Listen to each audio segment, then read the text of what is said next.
जय हिंद दोस्तों। RT smart study में आपका स्वागत है। आज हम लोग आधुनिक भारत का पार्ट 2 देखेंगे।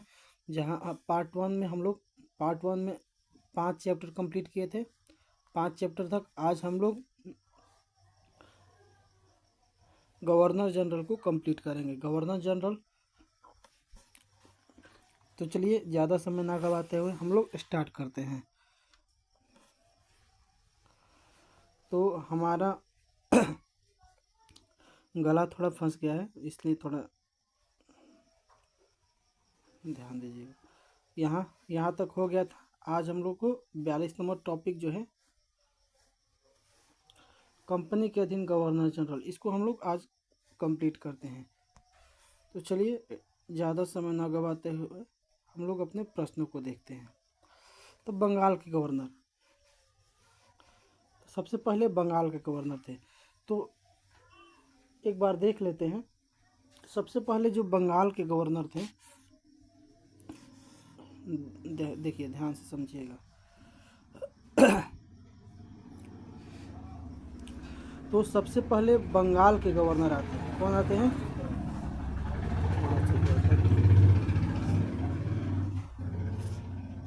बंगाल के गवर्नर आते हैं। बंगाल के गवर्नर आते हैं। ठीक।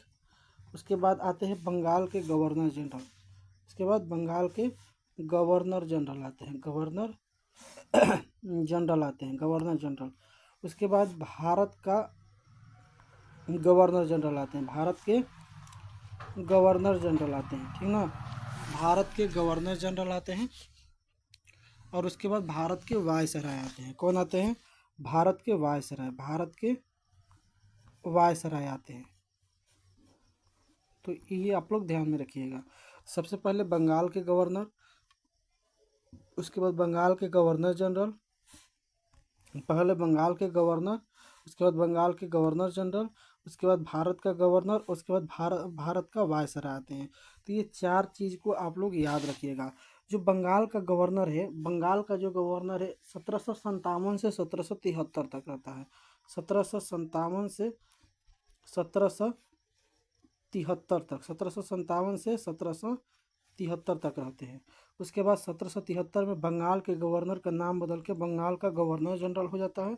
तो 1773 से लेके 1873 से लेके 1833 तक हो जाता है। फिर 1833 में इसी बंगाल के गवर्नर जनरल का नाम बदल के भारत का गवर्नर जनरल हो जाता है। कब हो जाता है? तो 1833 ले लेकर 1857 तक। ठीक। और उसके बाद यही 1857 में जो 1857 की क्रांति होती है, तो उसके बाद 1858 ये 58 तक होता है। तो यानी कि ये 1858 से लेके और मतलब पूरा 1947 तक, भारत के गवर्नर जनरल रहते हैं। तो आप लोगों को समझ में आ गया होगा। एक बार फिर से समझ लेते हैं। 1757 यानी कि देखिए एक बार ध्यान से समझिएगा। 1757 से लेके 1773 तक 1773 तक बंगाल के गवर्नर रहते। ठीक। उसके बाद 1773 से लेके 1833 तक बंगाल के गवर्नर जनरल होते हैं। फिर 1833 ले लेके 1858 तक भारत के गवर्नर जनरल। अब फिर 1858 से लेके 1947 तक कौन रहते हैं? भारत के गवर्नर रहते हैं। तो ये हो जाएंगे गवर्नर। ठीक। सॉरी, वायसराय, ये रहेंगे वायसराय। 1858 से लेकर 1947 तक वायसराय रहते हैं। कौन रहते हैं? वायसराय। उसके बाद 1757 से 1773 तक कौन रहते हैं? ये देखिए, ये पहले बंगाल का गवर्नर था। ठीक। बंगाल का गवर्नर। तो बंगाल के गवर्नर का नाम चेंज करके बंगाल का गवर्नर जनरल कर दिया गया। गवर्नर जनरल कर दिया गया। ये समझना पहले बहुत इम्पोर्टेंट है। और उसके बाद यही बंगाल के गवर्नर का नाम चेंज करके क्या कर दिया गया? तो भारत का गवर्नर जनरल भारत का गवर्नर जनरल, ठीक है, भारत का गवर्नर जनरल कर दिया गया। आप लोगों को समझ में आ गया होगा। चलिए हम लोग अब प्रश्न को देखते हैं। तो यहाँ से स्टार्ट करते हैं। तो चलिए ध्यान से समझिएगा। बंगाल के गवर्नर रॉबर्ट क्लाइव 1757 से 1760, 1757 से 1760 एवं पुनः 1765 से 1767 तक रहता है। इसने बंगाल में द्वैत शासन की व्यवस्था की, जिसके तहत राजस्व वसूलने, सैनिक संरक्षण एवं विदेशी मामले कंपनियों के अधीन थे, जबकि शासन चलाने की जिम्मेदारी नवाब के हाथों में थी। किसके हाथों में थी? तो नवाब के हाथों में थी। आगे देखते हैं। इसने मुगल सम्राट शाह आलम द्वितीय को इलाहाबाद के द्वितीय संधि यानी कि 1765 ईस्वी के द्वारा कंपनी के संरक्षण में ले लिया था। रॉबर्ट क्लाइव ने बंगाल के समस्त क्षेत्र के लिए 2 उपदीवान, बंगाल के लिए मोहम्मद रजा खां और बिहार के लिए राजा सिताब राय नियुक्त किया। उसके बाद आते हैं अन्य गवर्नर जनरल, यानी कि 1700। देखिए एक एक टॉपिक, एक वीडियो बनाएंगे जिसमें पूरा उनका जो कार्यकाल है कि कौन कौन से कब, कौन गवर्नर जनरल, कौन वायसराय कब से कब तक थे।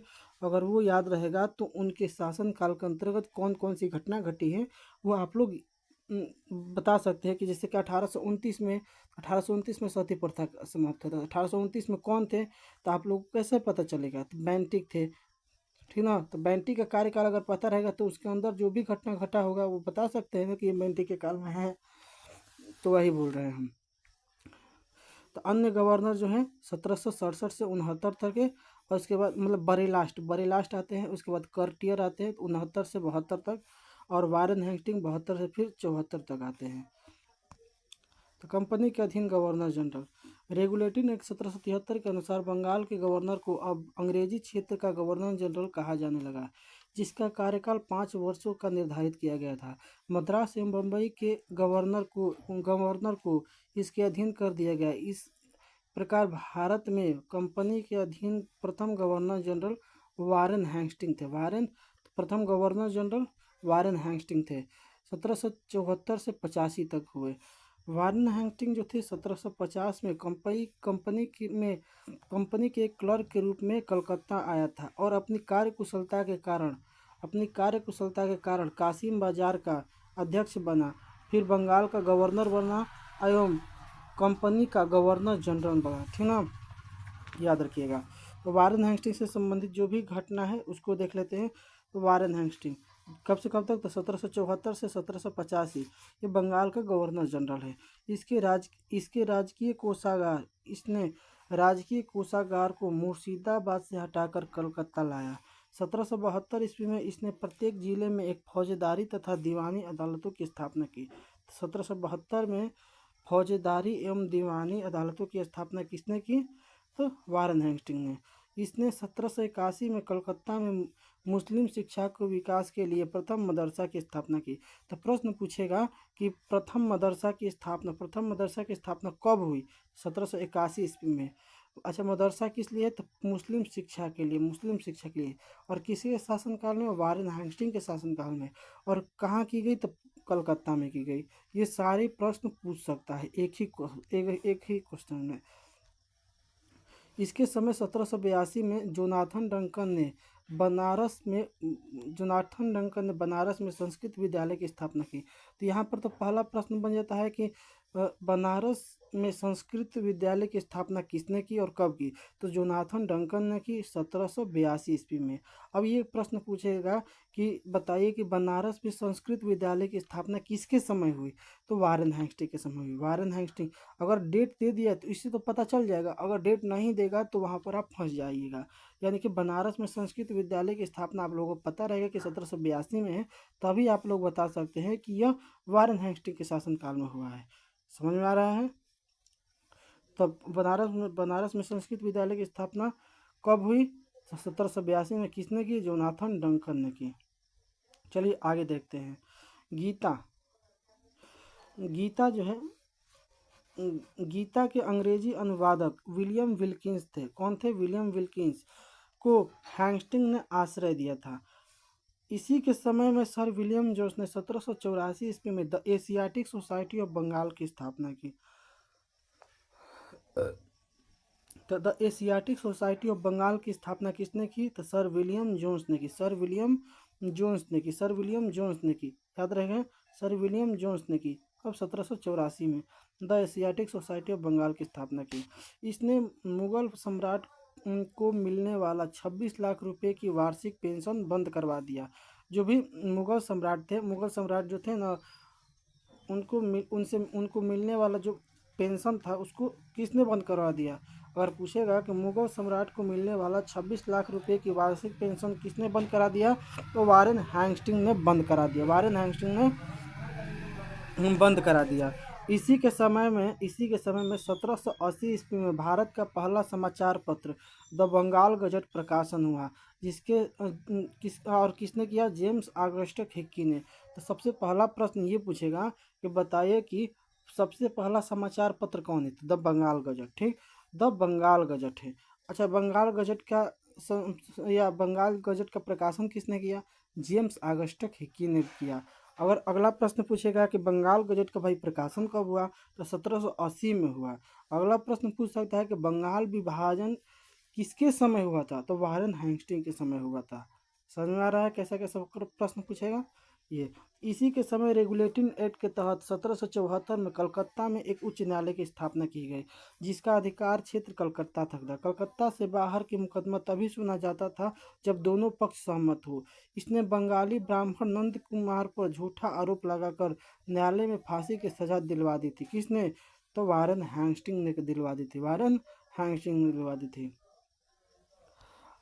प्रथम आंग्ल मराठा युद्ध कब हुआ था? 1775 से 82। तो ये आप लोग याद रखिएगा कि प्रथम आंग्ल मराठा युद्ध कब होता है, तो 1785 से 1775 से 82, 1782। एवं द्वितीय आंग्ल मैसूर युद्ध 1780 से 84 वारेन हेस्टिंग के ही समय हुए थे। वारेन हेस्टिंग के समय ही लड़े गए थे। प्रथम आंग्ल मराठा युद्ध सालबाई की संधि 1782 के तहत एवं द्वितीय आंग्ल मैसूर युद्ध मंगलोर की संधि यानी कि 1784 ईस्वी के द्वारा समाप्त हुआ था। तो यहाँ पर प्रश्न पूछ सकता है कि सालबाई की संधि 1782 ईस्वी में हुई थी, और अगर मंगलोर की संधि, तो मंगलोर की संधि 1784 ईस्वी में हुई थी। प्रथम आंग्ल मराठा सॉरी प्रथम आंग्ल प्रथम आंग्ल मराठा युद्ध जो हुआ था, कब हुआ था? तो प्रथम आंग्ल मराठा युद्ध हुआ था 1775 से लेकर 1782 तक, और 82 में सालबाई की संधि के तहत ये समाप्त हो गया था। सालबाई की संधि के तहत ये समाप्त हो गया था। आगे देखते हैं। इसी के काल में बोर्ड ऑफ रेवेन्यू में बोर्ड ऑफ रेवेन्यू की स्थापना हुई। इसी के काल में बोर्ड ऑफ रेवेन्यू की स्थापना हुई। पिट्स इंडिया एक्ट 1784 के विरोध में इस्तीफा देकर जब वारेन हेस्टिंग फरवरी 1785 में इंग्लैंड पहुंचा, तो बर्क द्वारा उसके ऊपर महाभियोग लगाया गया, परंतु 1795 में इसे आरोप से मुक्त कर दिया गया था। उसके बाद 1785 के बाद 1785 से 86 तक रहते हैं सर मैकफर्सन। तो इसे अस्थायी गवर्नर जनरल नियुक्त किया गया था। उसके बाद बैठते हैं कॉर्नवालिस। कौन बैठते हैं? कॉर्नवालिस 1786 से 1793 तक, 1786 से 1793 तक, और 1805 में एक बार बैठते हैं। तो कॉर्नवालिस, इसके समय में जिले के समस्त अधिकार कलेक्टर के हाथों में दे दिए गए थे। इसने भारतीय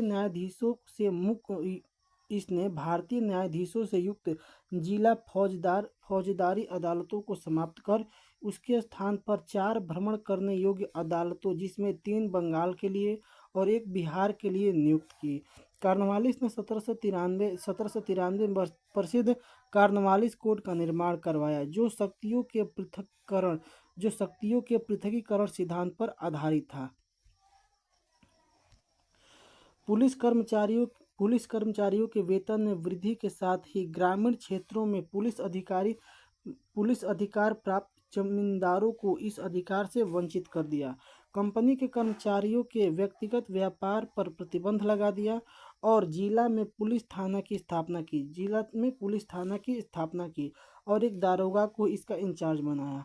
भारतीयों के लिए सेना में सूबेदार, जमादार, प्रशासनिक सेवा में मुंसिफ, सदर और अमीन या डिप्टी कलेक्टर से ऊंचा पद नहीं दिया जाता था। 1793 ईस्वी में इसने अस्थायी पद्धति लागू की, जिसके तहत जमींदारों को अब भूमि राजस्व का लगभग 90% यानी कि 11 में से, यानी कि अगर 11 बोरा होगा तो ये 10 भाग कंपनी को तथा लगभग 10% यानी कि 10 का एक भाग अपने पास रखना पड़ता था। यानी कि अगर मान लीजिए कि अगर कोई खेत हुआ और खेत में से अगर मान लीजिए कि 11 बोरा हुआ, 11 बोरा, तो 11 बोरा में 10 जो बोरा है वो कंपनी को देना पड़ता था, तो 10 दे देंगे तो कितना बचेगा, एक बचेगा, और एक बोरा अपने पास रखना पड़ता। यही था इसका भू राजस्व, बहुत खतरनाक था। अस्थाई बंदोबस्त की योजना सर जॉन शोर ने बनाई थी। इससे बंगाल, बिहार, उड़ीसा, बनारस एवं मद्रास के उत्तरी जिलों में लागू की गई, इसमें जमींदार भू राजस्व की दर तय करने के लिए स्वतंत्र थे। क्या थे? स्वतंत्र थे। कार्नवालिस को नागरिक सेवा का जनक कहा जाता है। कार्नवालिस को ही नागरिक सेवा का जनक कहा जाता है। आगे देखते हैं। उसके बाद आते हैं sir John Shore. Sir John Shore का शासनकाल का था 1793 से लेके 1798 तक था। इसने अहस्तक्षेप नीति अपनाई। उसके बाद आते हैं 98 से 1805 तक वेले जली आते हैं। कौन आते हैं? वेले जली आते हैं। तो इसने सहायक संधि की पद्धति शुरू की। भारत में सहायक संधि का प्रयोग वेलेजली के पूर्व फ्रांसीसी गवर्नर डुप्ले ने किया था। सहायक संधि करने वाले राज्य में हैदराबाद जो कि 1798 में, मैसूर 1799 में, तंजौर अक्टूबर 1799 में, अवध 1801 में, पेशवा 1801 में, बरार एवं भोसले 1803 में और सिंधिया 1804 में एवं अन्य सहायक संधि करने वाले राज्य जोधपुर, जयपुर, मछेड़ी, बूंदी एवं भरतपुर थे।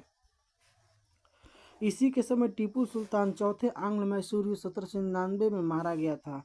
इसने 1800 ईस्वी में कलकत्ता में नागरिक सेवा के भर्ती किए गए युवकों को प्रशिक्षित करने के लिए फोर्ट विलियम कॉलेज की स्थापना की, परंतु बहुत व्ययशील होने की वजह से इसे बंद कर दिया। यानी कि बहुत खर्चा लग रहा था, इसीलिए ये बंद कर दिया।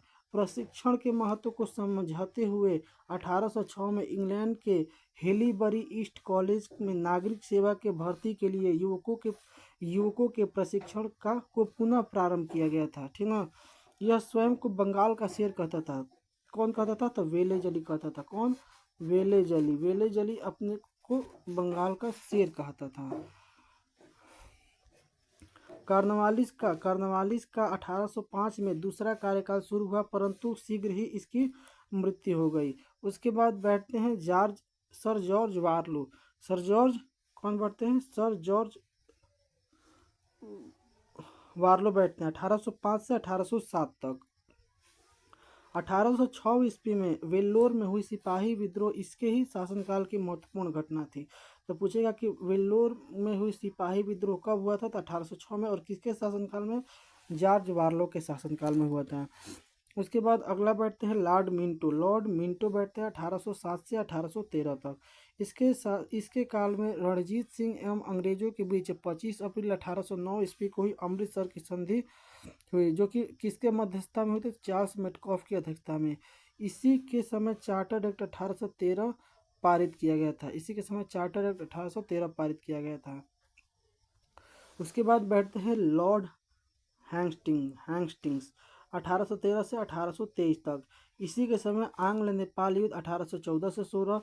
इसमें नेपाल के अमर सिंह थापा को आत्मसमर्पण करना पड़ा। मार्च 1816 ईस्वी में अंग्रेजों एवं गोरखों के बीच सुगौली की संधि हुई।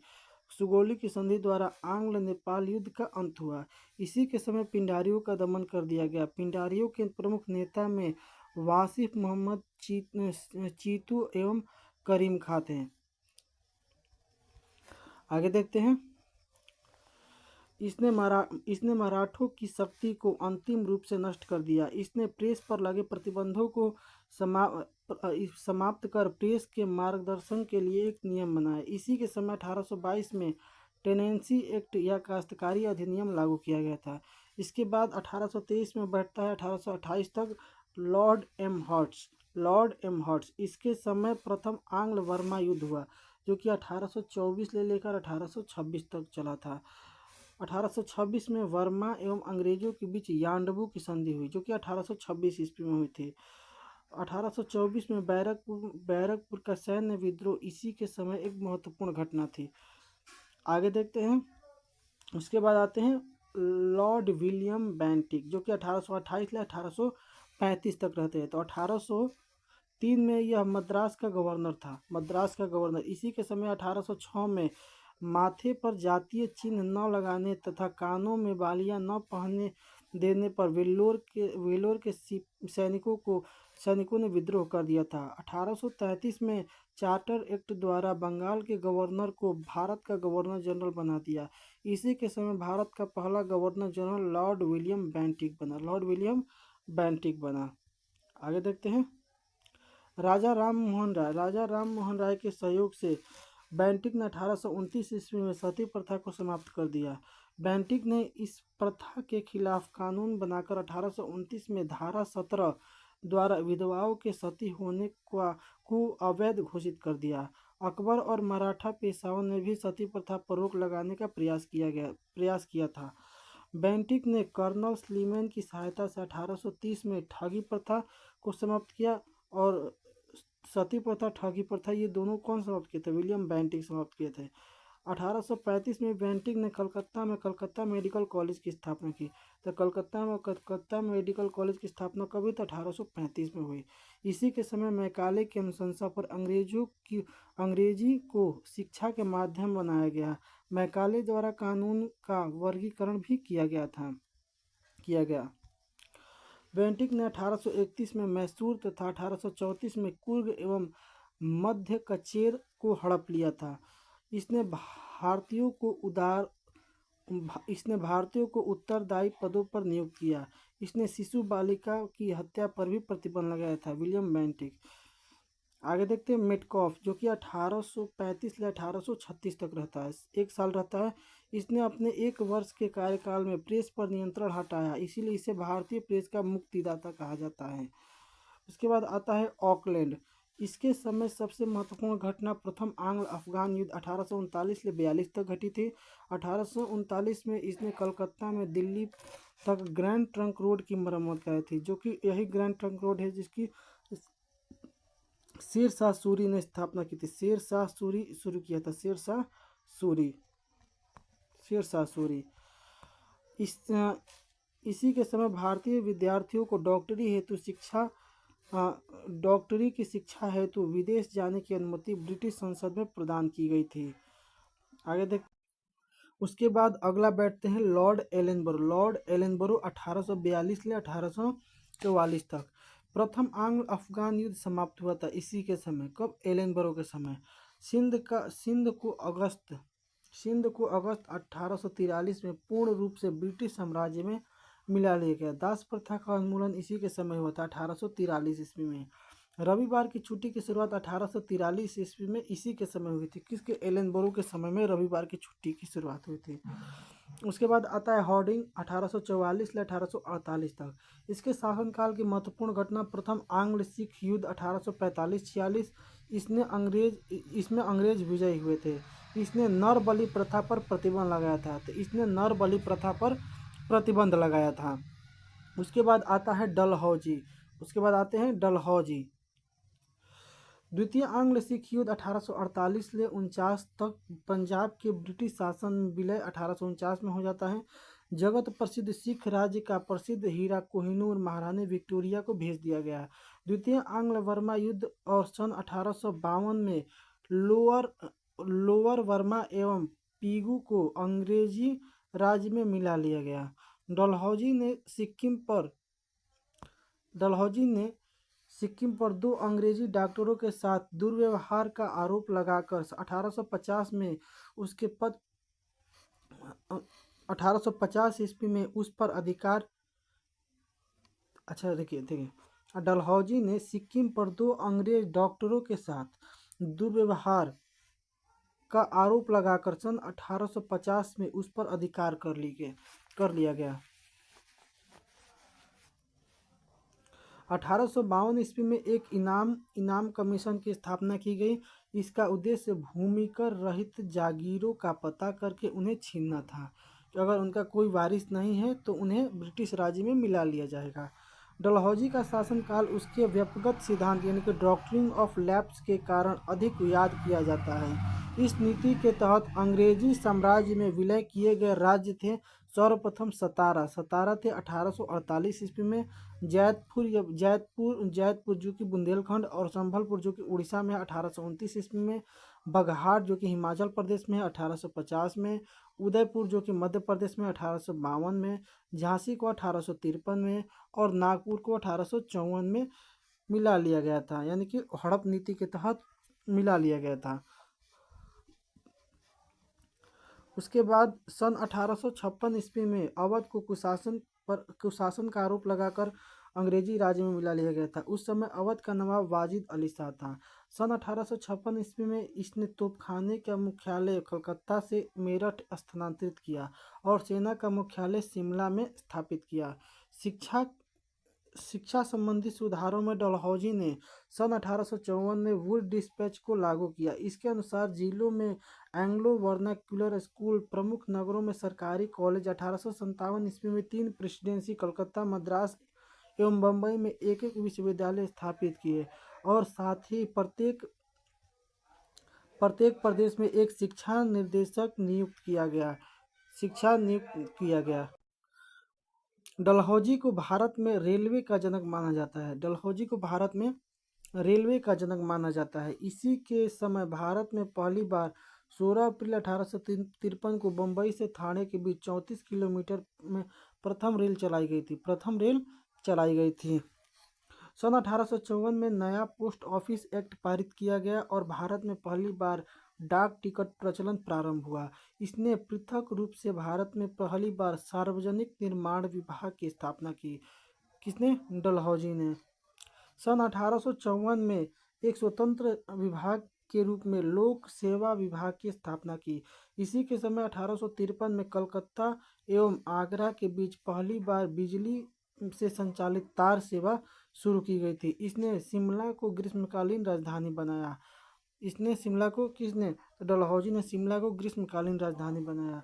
1853 में चार्टर एक्ट के द्वारा कंपनी के संचालन मंडल से कंपनी के प्रशासनिक अधिकारियों की नियुक्ति का अधिकार वापस ले लिया गया और 1853 में ही अधिकारियों की नियुक्ति के लिए प्रतियोगिता परीक्षा की व्यवस्था की गई, जिसके लिए उम्र सीमा 18 से 23 वर्ष रखी गई थी। सत्येंद्रनाथ टैगोर पहले भारतीय थे जिन्होंने 1863 ईस्वी में लंदन में सिविल सेवा परीक्षा में सफलता प्राप्त किए थे। तो कौन व्यक्ति थे? तो सत्येंद्रनाथ टैगोर थे, याद रखिएगा। 1922 ईस्वी में इलाहाबाद भारत एवं लंदन दोनों स्थानों पर साथ साथ सिविल सेवा परीक्षा की आयोजन किया जाने लगा। डलहौजी ने नर बलि प्रथा को रोकने का भी प्रयास किया था। उसके बाद आते हैं कैनिंग। यह भारत के कंपनी द्वारा नियुक्त किया गया गवर्नर जनरल था। ब्रिटिश साम्राज्य के अधीन नियुक्त भारत का प्रथम वायसराय भी था। इसके समय सबसे महत्वपूर्ण घटना 1857 की क्रांति का 1857 ईस्वी का ऐतिहासिक क्रांति था। इसी विद्रोह के बाद प्रशासन सुविधा के अंतर्गत भारत का शासन कंपनी के हाथों से ब्रिटिश सरकार के नियंत्रण में ले लिया गया था। कैनिंग के समय इंडियन हाई कोर्ट एक्ट पारित हुआ, जिसके द्वारा बम्बई, कलकत्ता, मद्रास एवं कलकत्ता उच्च न्यायालय की स्थापना की गई थी। कैनिंग के समय 1856 ईस्वी में विधवा पुनर्विवाह अधिनियम स्वतंत्र पारित हुआ। 1857 में कैनिंग के समय महालेखा परीक्षक पद का सृजन किया गया, जो स्वतंत्रता के बाद नियंत्रक एवं महालेखा परीक्षक कहलाया।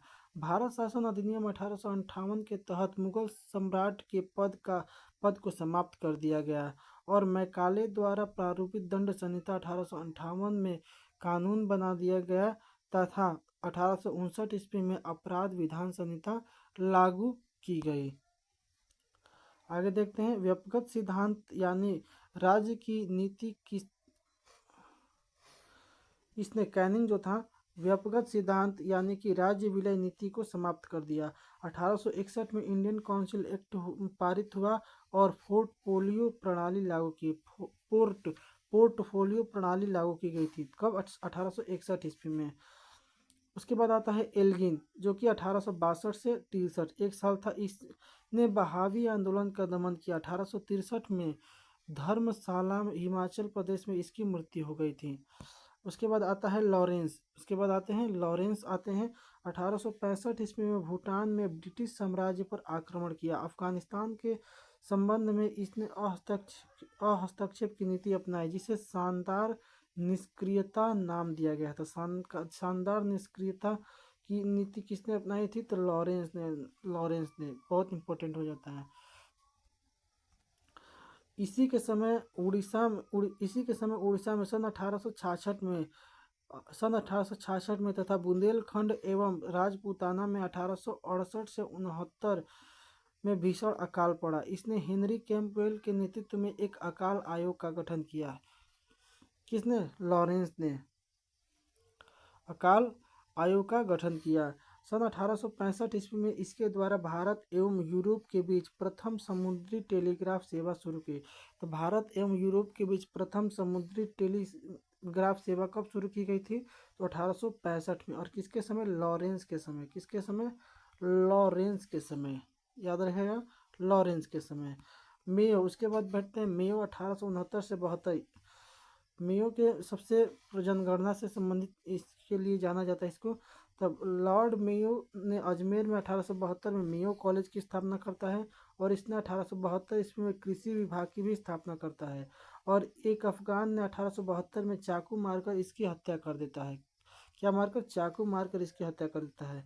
भारत में अंग्रेजों के समय प्रथम जनगणना 1872 ईस्वी लॉर्ड मेयो के शासनकाल में ही हुआ था। उसके बाद आते हैं नॉर्थब्रुक।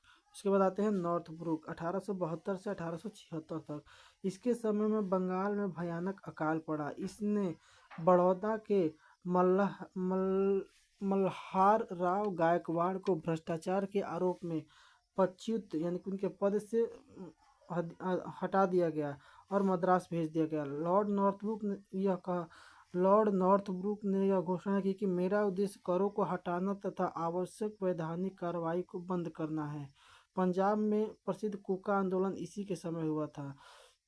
इसी के समय स्वेज नहर खुल जाने से भारत एवं ब्रिटेन के बीच व्यापार में वृद्धि हुई थी। उसके बाद आते हैं लिटन आते हैं।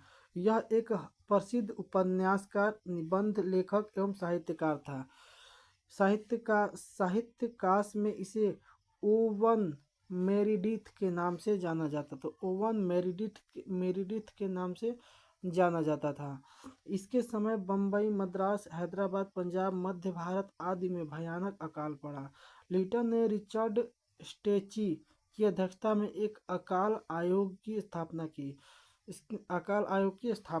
1 जनवरी 1877 को ब्रिटेन की महारानी विक्टोरिया कैसर हिंद की उपाधि से सम्मानित करने के लिए दिल्ली दरबार का आयोजन किया।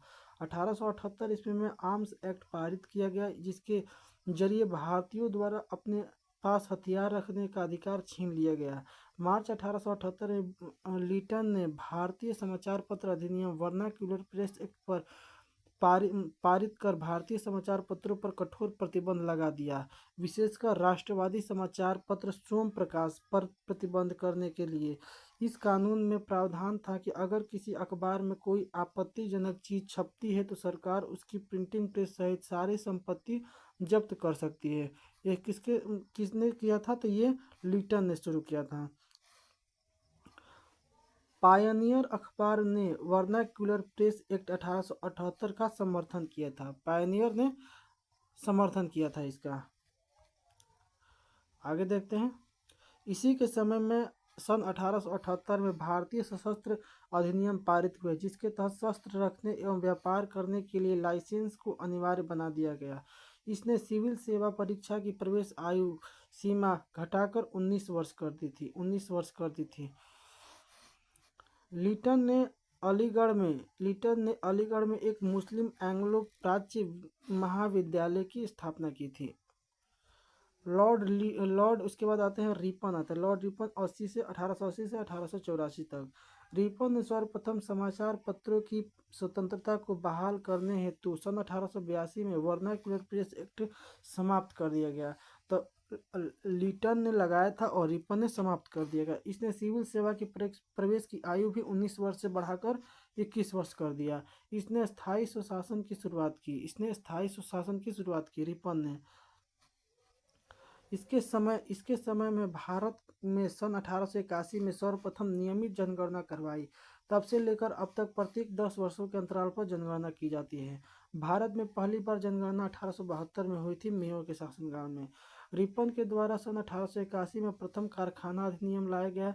रिपन के समय शैक्षणिक सुधार के अंतर्गत विलियम हंटर की अध्यक्षता में एक आयोग गठित किया गया था।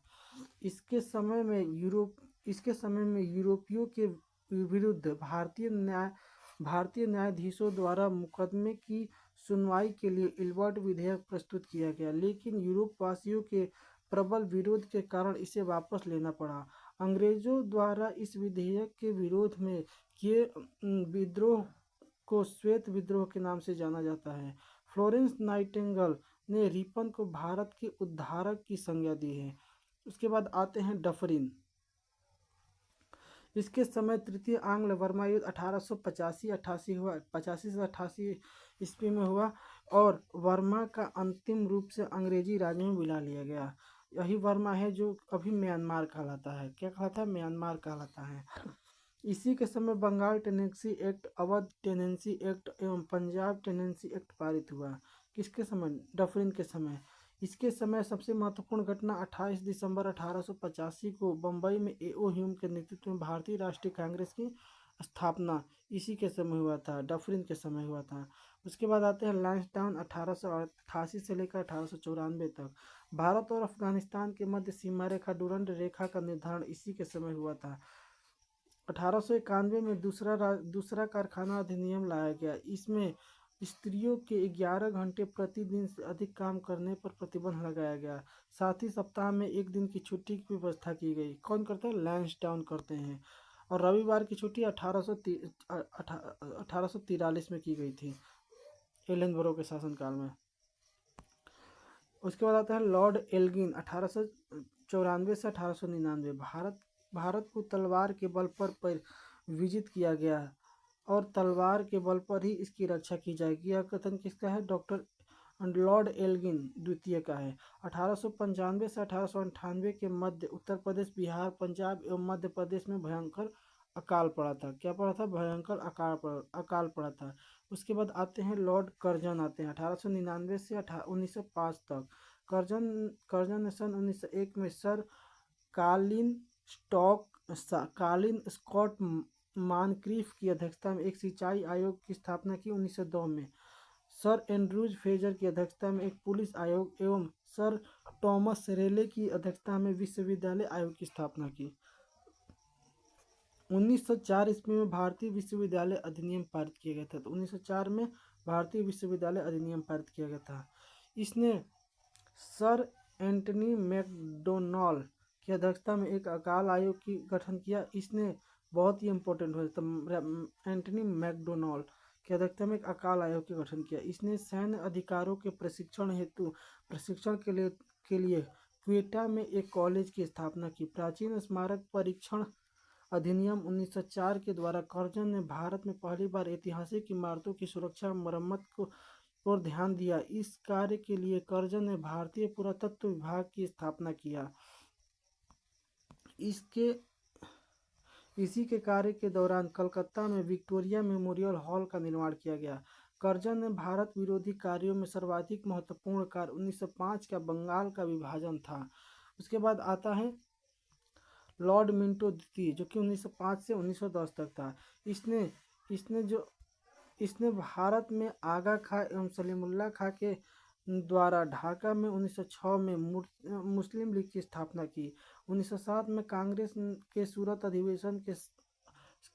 सूरत अधिवेशन में कांग्रेस का विभाजन हो गया। यानी कि 1907 के जो सूरत अधिवेशन था उसमें जो कांग्रेस था दो भागों में बट गया था, एक एक नरम दल, एक नरम दल, एक गरम दल, एक गरम दल, याद रखिएगा।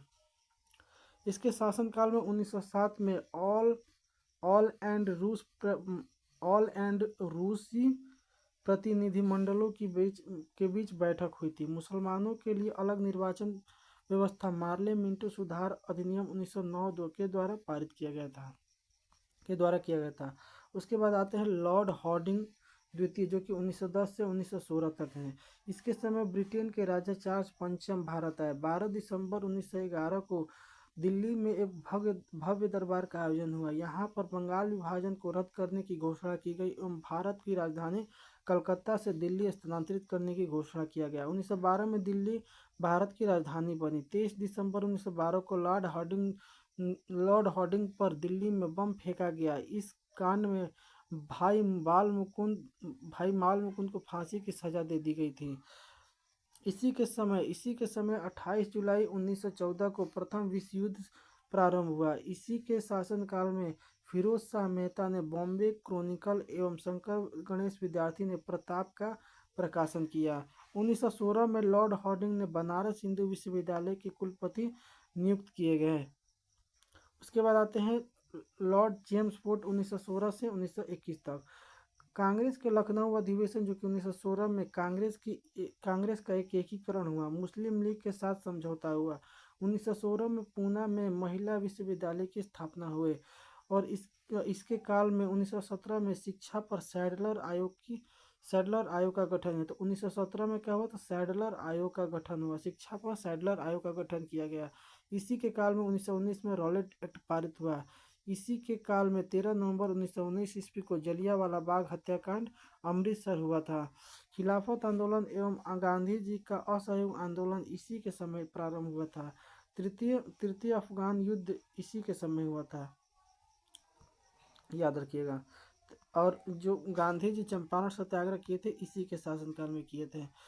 5 फरवरी, उसके बाद आता है रीडिंग, जो कि 21 से 1926 तक। 5 फरवरी 1922 ईस्वी को घटी चौरी चौरा कांड, जो कि उत्तर प्रदेश के गोरखपुर जिले में, के बाद महात्मा गांधी ने अपना असहयोग आंदोलन वापस ले लिया। 1923 ईस्वी में चित्तरंजन दास एवं मोतीलाल नेहरू ने इलाहाबाद में कांग्रेस के अंतर्गत स्वराज पार्टी की स्थापना। 1923 ईस्वी में के चुनाव में इस दल को मध्य प्रांत एवं बंगाल में पूर्ण बहुमत मिला था। आगे देखते हैं।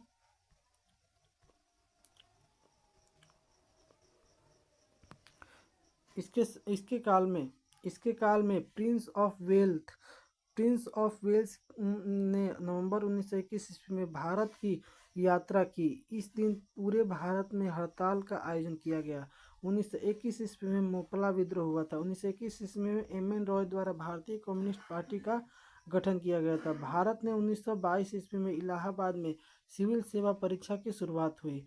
1922 ईस्वी में विश्व भारती विश्वविद्यालय ने कार्य करना प्रारंभ कर दिया। 1922 में विश्वविद्यालय भारती ने कार्य करना प्रारंभ कर दिया था। 1925 ईस्वी में प्रसिद्ध आर्य समाजी राष्ट्रवादी नेता स्वामी श्रद्धानंद की हत्या कर दी गई थी। उसके बाद आते हैं लॉर्ड इरविन आते हैं 1926 से 1931 ईस्वी तक। 3 फरवरी 1928 ईस्वी को साइमन कमीशन बम्बई पहुंचा। लाला लाजपत राय की मृत्यु के बदले में भारतीय चरमपंथियों द्वारा दिल्ली के असेंबली हॉल में 1929 ईस्वी में बम फेंका गया।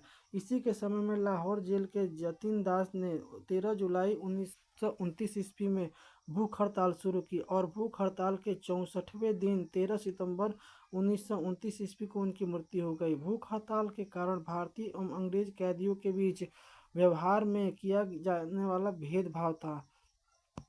1929 ईस्वी में कांग्रेस के लाहौर अधिवेशन में पूर्ण स्वराज का लक्ष्य निर्धारित किया गया और 26 जनवरी 1930 ईस्वी को स्वतंत्रता दिवस मनाने की घोषणा की गई। सविनय अवज्ञा आंदोलन के दौरान महात्मा गांधी 5 मई 1930 ईस्वी को गिरफ्तार कर लिए गए। 25 जनवरी 1931 ईस्वी को वायसराय इरविन बिना कोई शर्त के उन्हें रिहा कर दिया। 12 नवंबर 1930 ईस्वी को लंदन में प्रथम गोलमेज सम्मेलन हुआ। इस सम्मेलन में कांग्रेस ने भाग नहीं लिया था। 4 मार्च 1931 ईस्वी को गांधी इरविन समझौते पर हस्ताक्षर किया गया और साथ ही सविनय अवज्ञा आंदोलन को स्थगित कर दिया गया। उसके बाद आते हैं वेलिंगटन, जो कि 1931 से 36 तक। इसके समय में लंदन में 7 सितंबर से 1 दिसंबर 1931 ईस्वी तक द्वितीय गोलमेज सम्मेलन का आयोजन हुआ। इस सम्मेलन में कांग्रेस ने भाग लिया था। कांग्रेस का प्रतिनिधित्व महात्मा गांधी ने किया। दूसरे गोलमेज सम्मेलन की असफलता के बाद महात्मा गांधी 3 जनवरी 1932 ईस्वी को दोबारा सविनय अवज्ञा आंदोलन शुरू करते हैं। दोबारा सविनय अवज्ञा आंदोलन प्रारंभ किया। 16 अगस्त 1932 को रेमजे मैकडोनाल्ड ने विवादास्पद सांप्रदायिक पंचांग की घोषणा की। इसके अनुसार दलितों को हिंदुओं से अलग मानकर उन्हें अलग प्रतिनिधित्व देने को कहा गया और दलित वर्गों के लिए अलग निर्वाचन मंडल के प्रावधान किया गया। इससे गांधी जी बहुत दुखी हुए और उन्होंने इससे हटाने के लिए आमरण उपवास आरंभ कर दिया। अंत में यह समझौता, जिसे बाद में पूना समझौता कहते हैं, किया गया, जिसमें दलित वर्गों के लिए साधारण वर्गों में सीटों का आरक्षण किया गया। पूना समझौता 24 सितंबर 1932 ईस्वी को हुआ था। 17 नवंबर से 24 सितंबर 1932 तक लंदन में तृतीय गोलमेज सम्मेलन का आयोजन हुआ। कांग्रेस ने इसमें भाग नहीं लिया था। बिहार में 1934 ईस्वी में भयंकर अकाल पड़ा था, भयंकर भूकंप आया था। भारत सरकार अधिनियम 1935 पास किया गया और लॉर्ड वेलिंगटन ने कांग्रेस के बम्बई अधिवेशन यानी 1915 में हिस्सा लिया। इस अधिवेशन की अध्यक्षता सत्येंद्र प्रसाद सिन्हा ने किया था। आगे देखते हैं। उसके बाद बैठते हैं लॉर्ड लिनलिथगो बैठते हैं, जो कि 1936 से 1943 तक। इसके समय में पहली बार चुनाव कराए गए। कांग्रेस ने 11 में से 8 प्रांत बॉम्बे, मद्रास, बिहार, संयुक्त प्रांत, मध्य प्रांत, उड़ीसा और उत्तर पश्चिमी सीमांत प्रांत और असम ने अपनी सरकारें बनाई। प्रथम 6 प्रांतों में कांग्रेस को स्पष्ट बहुमत मिली। बंगाल, असम, उत्तर पश्चिम सीमा प्रांत, पंजाब और सिंध में कांग्रेस को पूर्ण बहुमत नहीं मिला।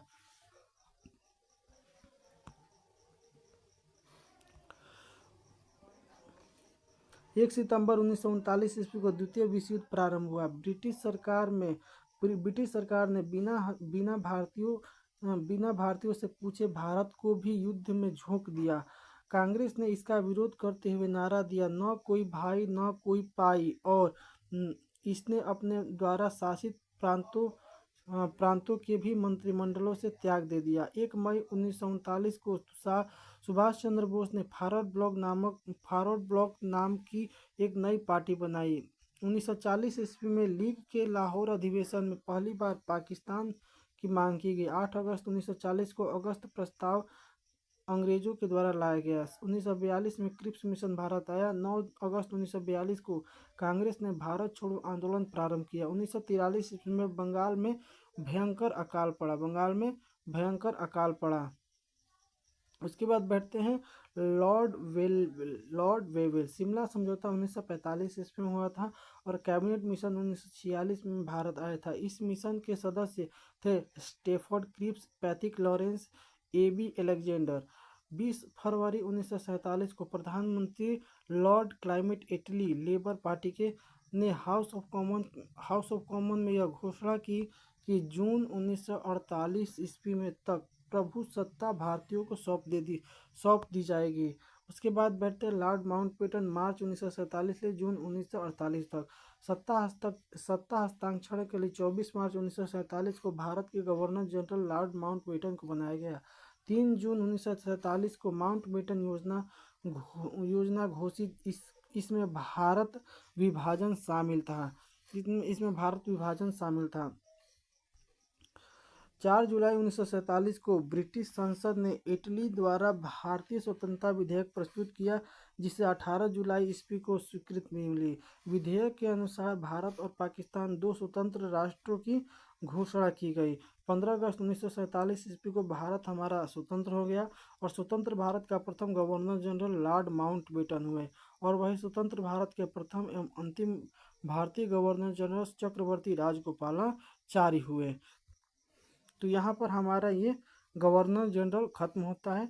तो अंग्रेजी शासन के विरुद्ध महत्वपूर्ण विद्रोह ये भी हम लोग देख लेते हैं। अंग्रेजी शासन के विरुद्ध महत्वपूर्ण विद्रोह, तो इसको भी देख लेते हैं हम लोग। अंग्रेजी शासन के विरुद्ध महत्वपूर्ण विद्रोह, इसमें अगर हम बात करें तो ये आंदोलन हो गया, आंदोलन हो गया।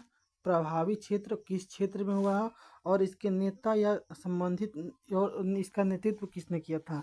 समय नहीं पूछता है, कभी कभी पूछ देता है, लेकिन समय को भी एक बार देख लेंगे। लेकिन ये तीनों, ये वाला ये वाला ये वाला याद कर लेते हैं, सोचते ट्रिक बना के याद कर लेते हैं। देखते हैं कैसे। देखिए ध्यान से समझिएगा। पहला है सन्यासी विद्रोह। क्या है, क्या बोल रहा है? सन्यासी विद्रोह, सन्यासी विद्रोह। तो पहला है सन्यासी विद्रोह। देखिए सन्यासी नाम से लग रहा है कि कोई व्यक्ति सन्यास ले रहा है। क्या ले रहा है? सन्यास, यानी कि अपने क्षेत्र से सन्यास ले रहा है। तो यानी कि सन्यास ग्रहण भी किया जाता है। तो सन्यास ग्रहण किया जाता है, यानी कि कोई अगर घर द्वार छोड़ देगा तो वो सन्यास ले लेगा। तो देखिए सन्यास जो आदमी ले लेगा उसको बिहार, तो बिहार में हार आ रहा है ना, हार।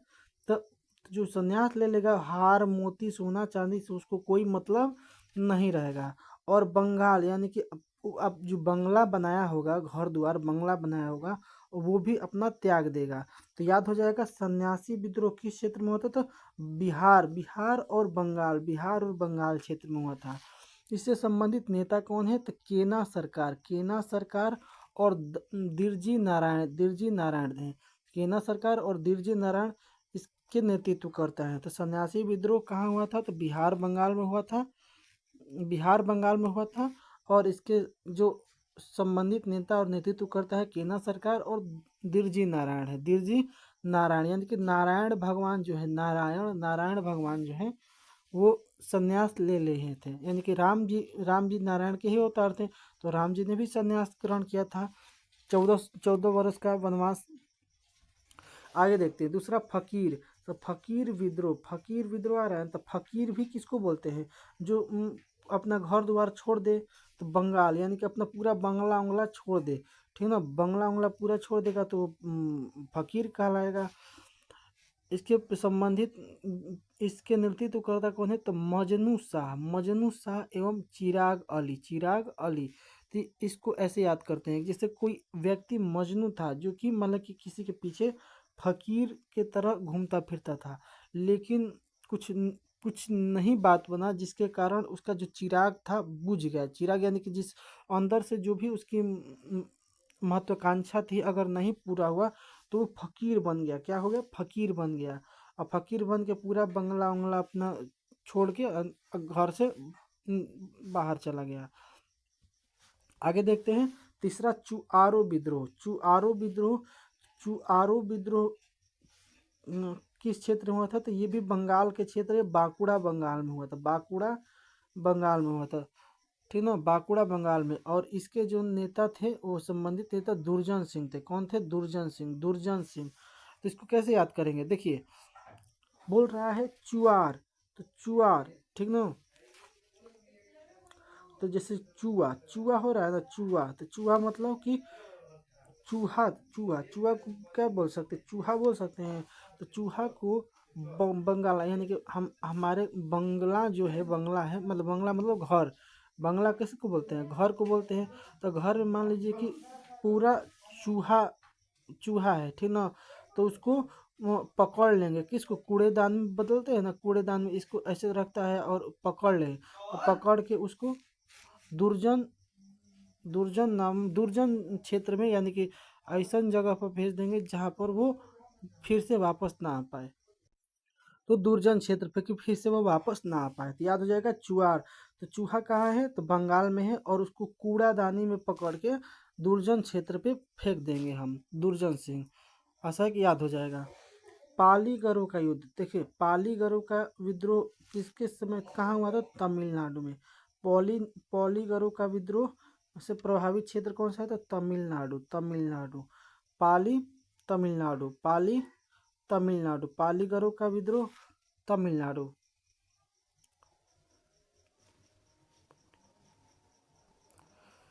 और पालीगढ़ का जो युद्ध हुआ तमिलनाडु, इसके जो नेतृत्व करता थे पीवी काटा वामान थे।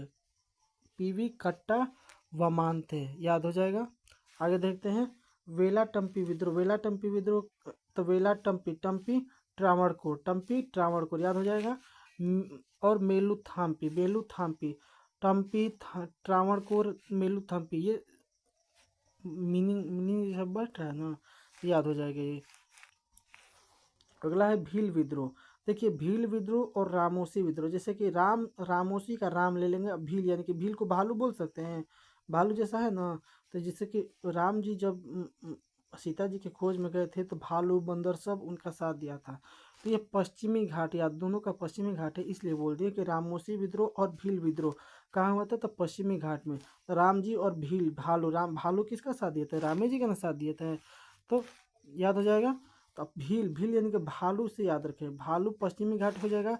तो सेवा, सेवा कर रहा था किसका, राम जी का सेवा कर रहा था। तो भालू सब किसका सेवा कर रहा था, तो राम जी का सेवा कर रहा था, ठीक ना।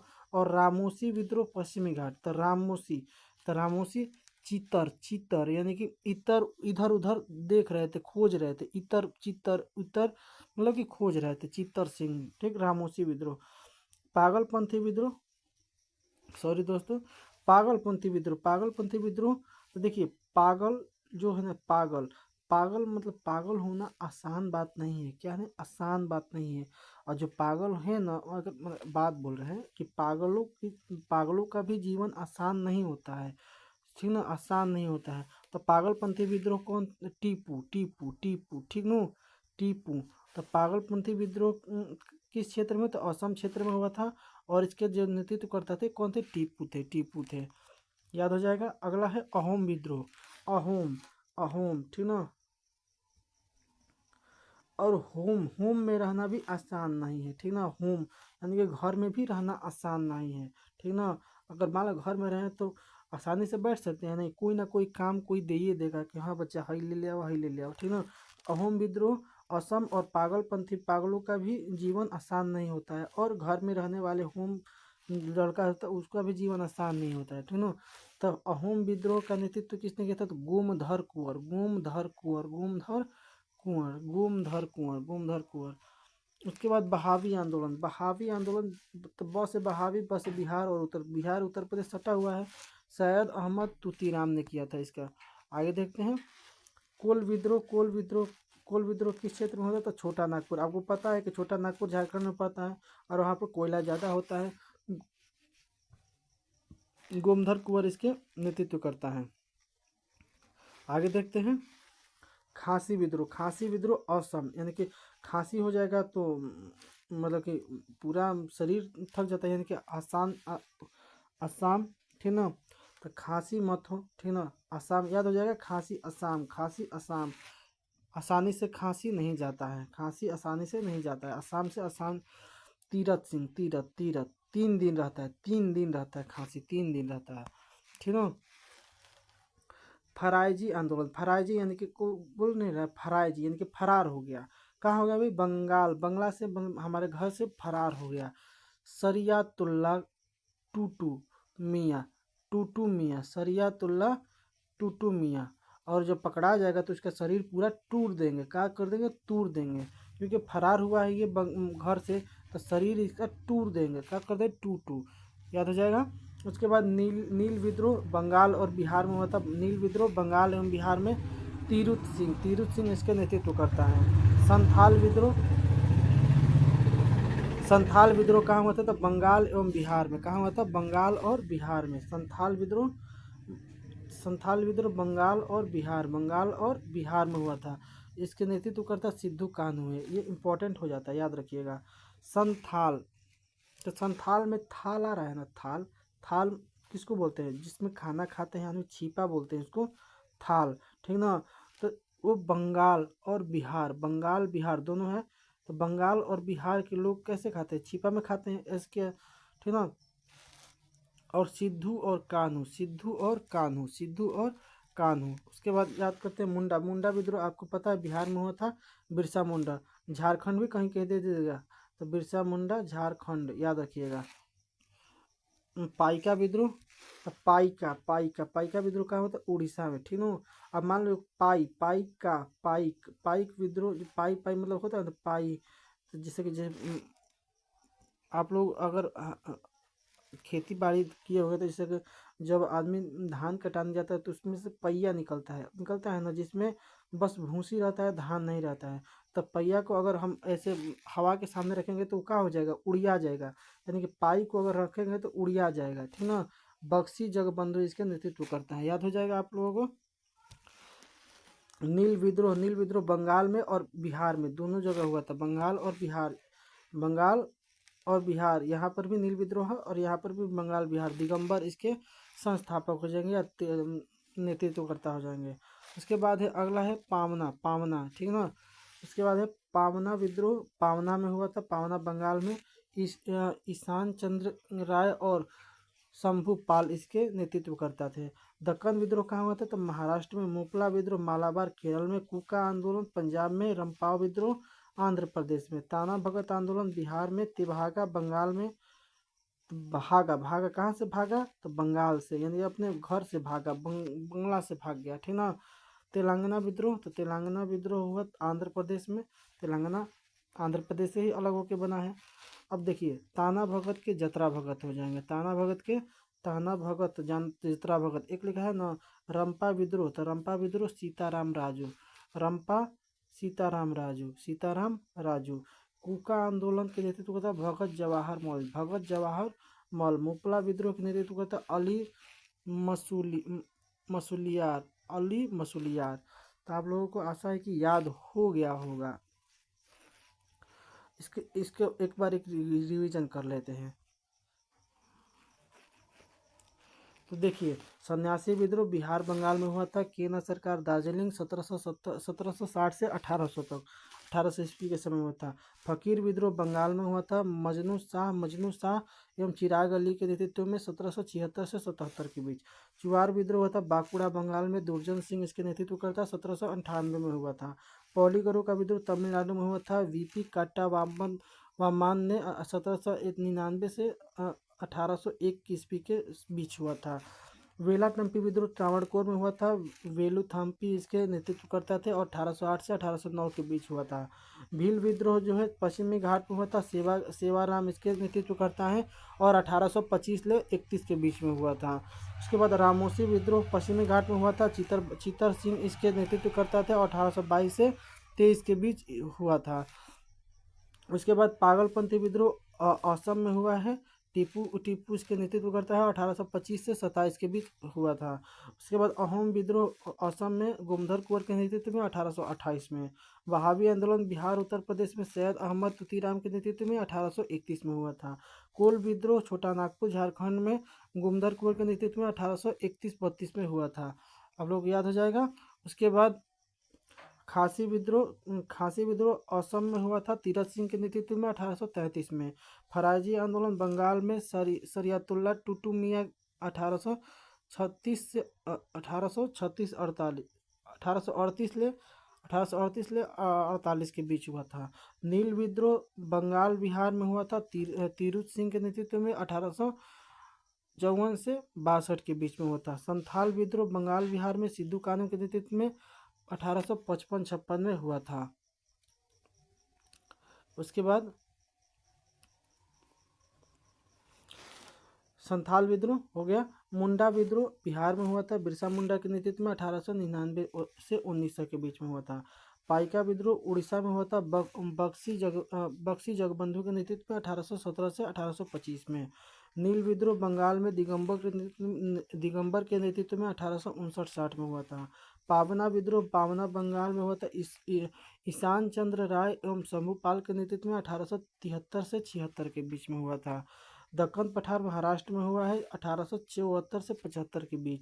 मुपला विद्रोह मालाबार केरल में अली मुसलियार के नेतृत्व में 1920 से 22 के बीच। कुका आंदोलन पंजाब भगत जवाहर मल के नेतृत्व में। रंपा विद्रोह आंध्र प्रदेश में सीताराम राजू के नेतृत्व में।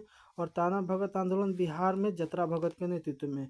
तेभागा आंदोलन बंगाल में कंपा राम सिंह एवं भवन सिंह के नेतृत्व में 1846 में हुआ था।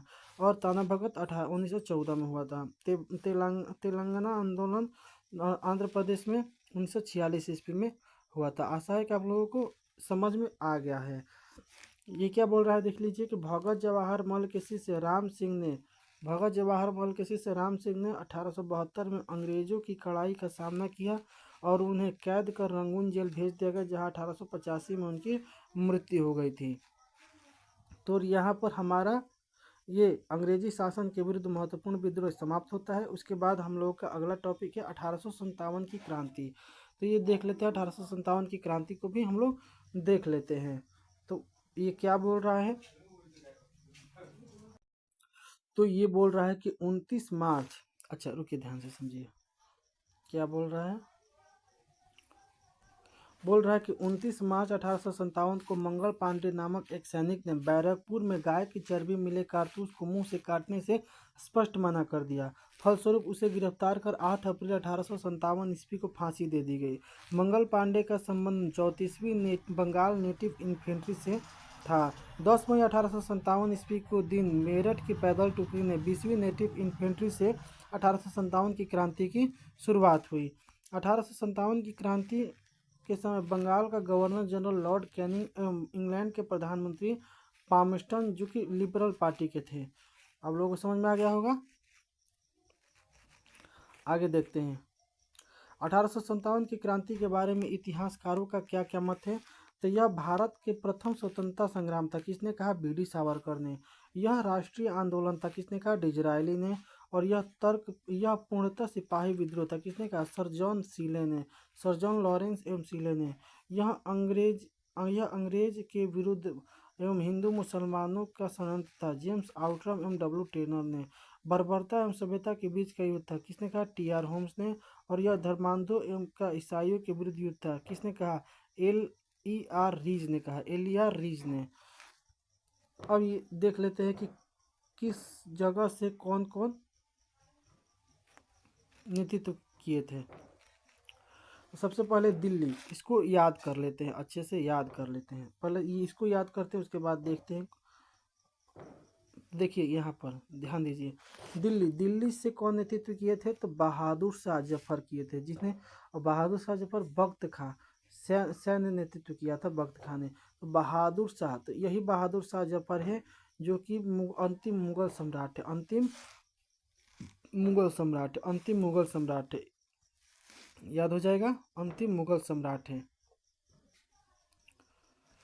उसके बाद कानपुर, तो कानपुर से नाना साहब। अच्छा, आप लोगों को पता होगा कि कान से कान याद करिए, कान। जैसे छोटे थे तो ये हमारे जो नाना थे, नाना वो पढ़ाते थे तो कान पकड़ते थे। अच्छा याद रखिए कि आपके जो कान नाना है कान पकड़ते थे, नाना साहब, नाना साहब, नाना साहब। उसके बाद लखनऊ से बेगम हजरत महल। तो देखिए लखनऊ, लखनऊ, तो लखनऊ को नवाबों का शहर कहा जाता है। तो इसीलिए नवाब लोग कहाँ रहते हैं, महल में रहते हैं भाई। अच्छा, बेगम हजरत महल को महक परी भी कहा जाता है, क्या कहा जाता है, महक परी भी कहा जाता है। आप लोग ध्यान रखिएगा, महक परी। झांसी से आप लोगों को पता होगा रानी लक्ष्मीबाई। इलाहाबाद से लियाकत अली। तो इलाहा यानी कि अल्लाह का नाम आ रहा है ना, अली, इलाहा से अल्लाह, अली याद हो जाएगा। जगदीशपुर से कुंवर सिंह। बरेली से, तो देखिए बरेली, आप लोगों को एक गाना याद होगा कि बरेली के बाजार में झुमका गिरा। तो याद है ना, तो झुमका, अगर मान लीजिए कोई झुमका, कोई किसी का गिरा है झुमका, तो अगर मान लीजिए बाजार में गिर गया, तो बाजार में गिर गया तो बहुत सारे लोग रहते हैं। अब मान लीजिए कि एक बार अगर गिर गए तो सब लोग आपको कुचल देंगे। तो वहाँ पर झुमका उठाने के लिए आपको बहादुर आदमी की ज़रूरत पड़ेगी। किस आदमी की, कि अगर मान लो कि कोई झुका भी तो वो अपने आप में बहादुरी से उठ जाए। तो बरेली से क्या आ जाएगा, बहादुर खां याद रखिएगा, बहादुर खां। उसके बाद फैजाबाद से मौलवी अहमदुल्ला खां। और फतेहपुर से अजीमुल्ला खां। ताते टोपे का वास्तविक नाम रामचंद्र पांडुरंग था। 18 अप्रैल 1829 ईस्वी को शिवपुरी में अंग्रेज द्वारा उन्हें फांसी पर लटका दिया गया था। तो एक बार पूरा देख लेते हैं। दिल्ली से कौन नेतृत्व किए थे? तो दिल्ली से नेतृत्व किए थे बहादुर शाह जफर बख्त खां, जो कि सैन्य नेतृत्व किया था 11-12 मई 1857 को। और ये विद्रोह निक्सन एवं हडसन ने दबा दिया था 21 सितंबर 1857 को। कानपुर से नाना साहब धोंडूपंत और तात्या टोपी ने नेतृत्व किया था 5 जून 1857 को, जिसने कैंपबेल ने इस नेतृत्व को दबा दिया था 6 सितंबर 1857 को। बेगम हजरत महल ने लखनऊ से 4 जून 1857 को नेतृत्व किया था, जिसमें कैंपबेल ने मार्च 1858 को ये दबा दिया था, जो क्रांति था दबा दिया था। रानी लक्ष्मीबाई जो थे झांसी से नेतृत्व की थी जून 1857 में। ह्यूरोज ने यहाँ पर दबा दिया था, और यही ह्यूरोज है रानी लक्ष्मीबाई को बोलता है कि यह पूरा यह अकेली मर्द है, यानी कि लड़ झांसी की रानी लक्ष्मीबाई को बोलता है कि यह मर्दों में अकेली मर्द है। रानी लक्ष्मीबाई को बोलता है, कौन बोलता है? ह्यूरोज। और 3 अप्रैल 1858 को तलवार लगने के कारण रानी लक्ष्मीबाई की मृत्यु हो जाती है। उसके बाद इलाहाबाद से लियाकत अली नेतृत्व करते 1857 में। कर्नल नील ने दबा दिया था 1858 ईस्वी में। जगदीशपुर कुंवर सिंह ने जगदीशपुर से नेतृत्व किया था अगस्त 1857 को। विलियम टेलर एवं विंसेंट आयर ने 1858 ईस्वी में इसको ये नेतृत्व दबा दिया था, ये क्रांति दबा दिया था। बरेली से खान बहादुर खां 1857 में नेतृत्व किया था और 1858 में ये दबा दिया गया था। फैजापुर से मौलवी अहमदुल्ला 1857 में, 1858 में यह दबा दिया गया था। और फतेहपुर से अजीमुल्ला खां 1857 में। जनरल रेनर ने 1858 ईस्वी में यह जो विद्रोह था ये दबा दिया था। तो यहाँ पर हमारा 1857 की क्रांति भी समाप्त हो गया। अब हम लोग देख लेते हैं भारत के स्वतंत्रता संघर्ष के महत्वपूर्ण तथ्य कौन कौन से हैं, तो इसको भी हम लोग आज कंप्लीट कर लेते हैं। चलिए स्टार्ट करते हैं। तो हमारा पहला प्रश्न क्या बोलता है, इसमें ध्यान से समझिएगा।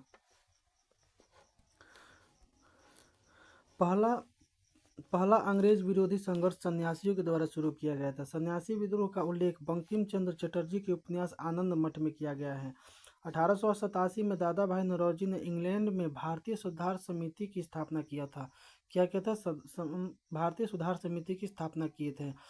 1887 के बाद ब्रिटिश सरकार की रुख कांग्रेस के प्रति कठोर होता चला गया। डफरी ने कहा कि कांग्रेस केवल सूक्ष्मदर्शी अल्पसंख्यक का प्रतिनिधित्व करती है, और कर्जन ने कहा कि कांग्रेस अपने पतन की ओर लड़खड़ाती हुई नजर आ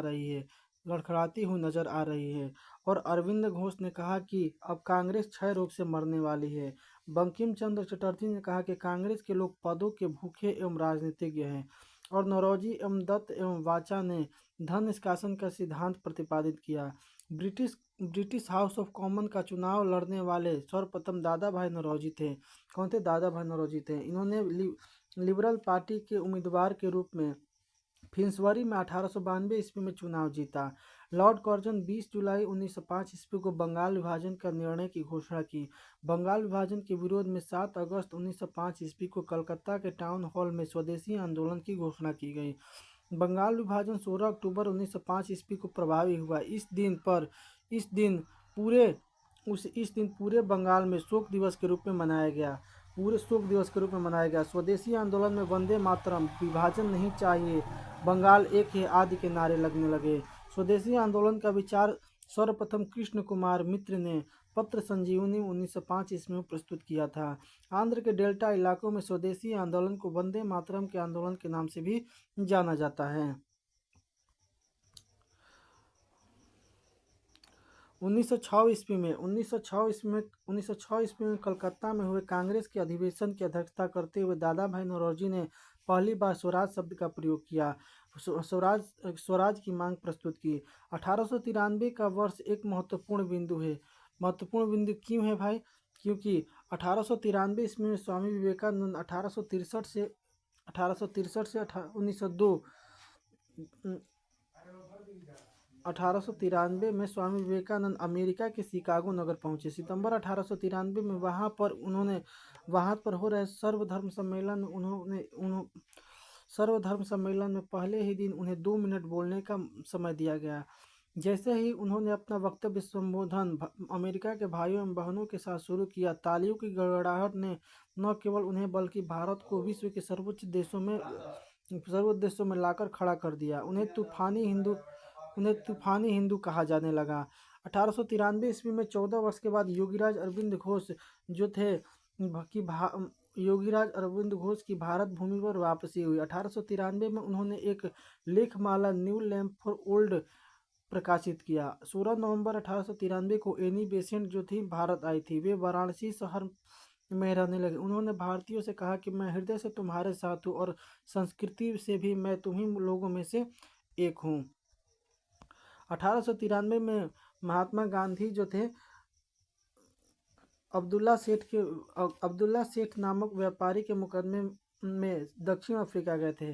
क्रांतिकारी गतिविधियों की दृष्टि में भी 1893 का वर्ष महत्वपूर्ण है। नासिक में चापेकर बंधुओं ने एक गुप्त दल society for the removal of obstacles to the Hindu religion स्थापित की। स्वदेशी आंदोलन चलाने के तरीके को लेकर कांग्रेस 1907 ईस्वी के सूरत अधिवेशन में उग्रवादी यानी कि गरम दल एवं उदारवादी नरम दल नामक 2 दलों में विभाजित हो गया। इस सम्मेलन की अध्यक्षता रास बिहारी बोस ने किया था।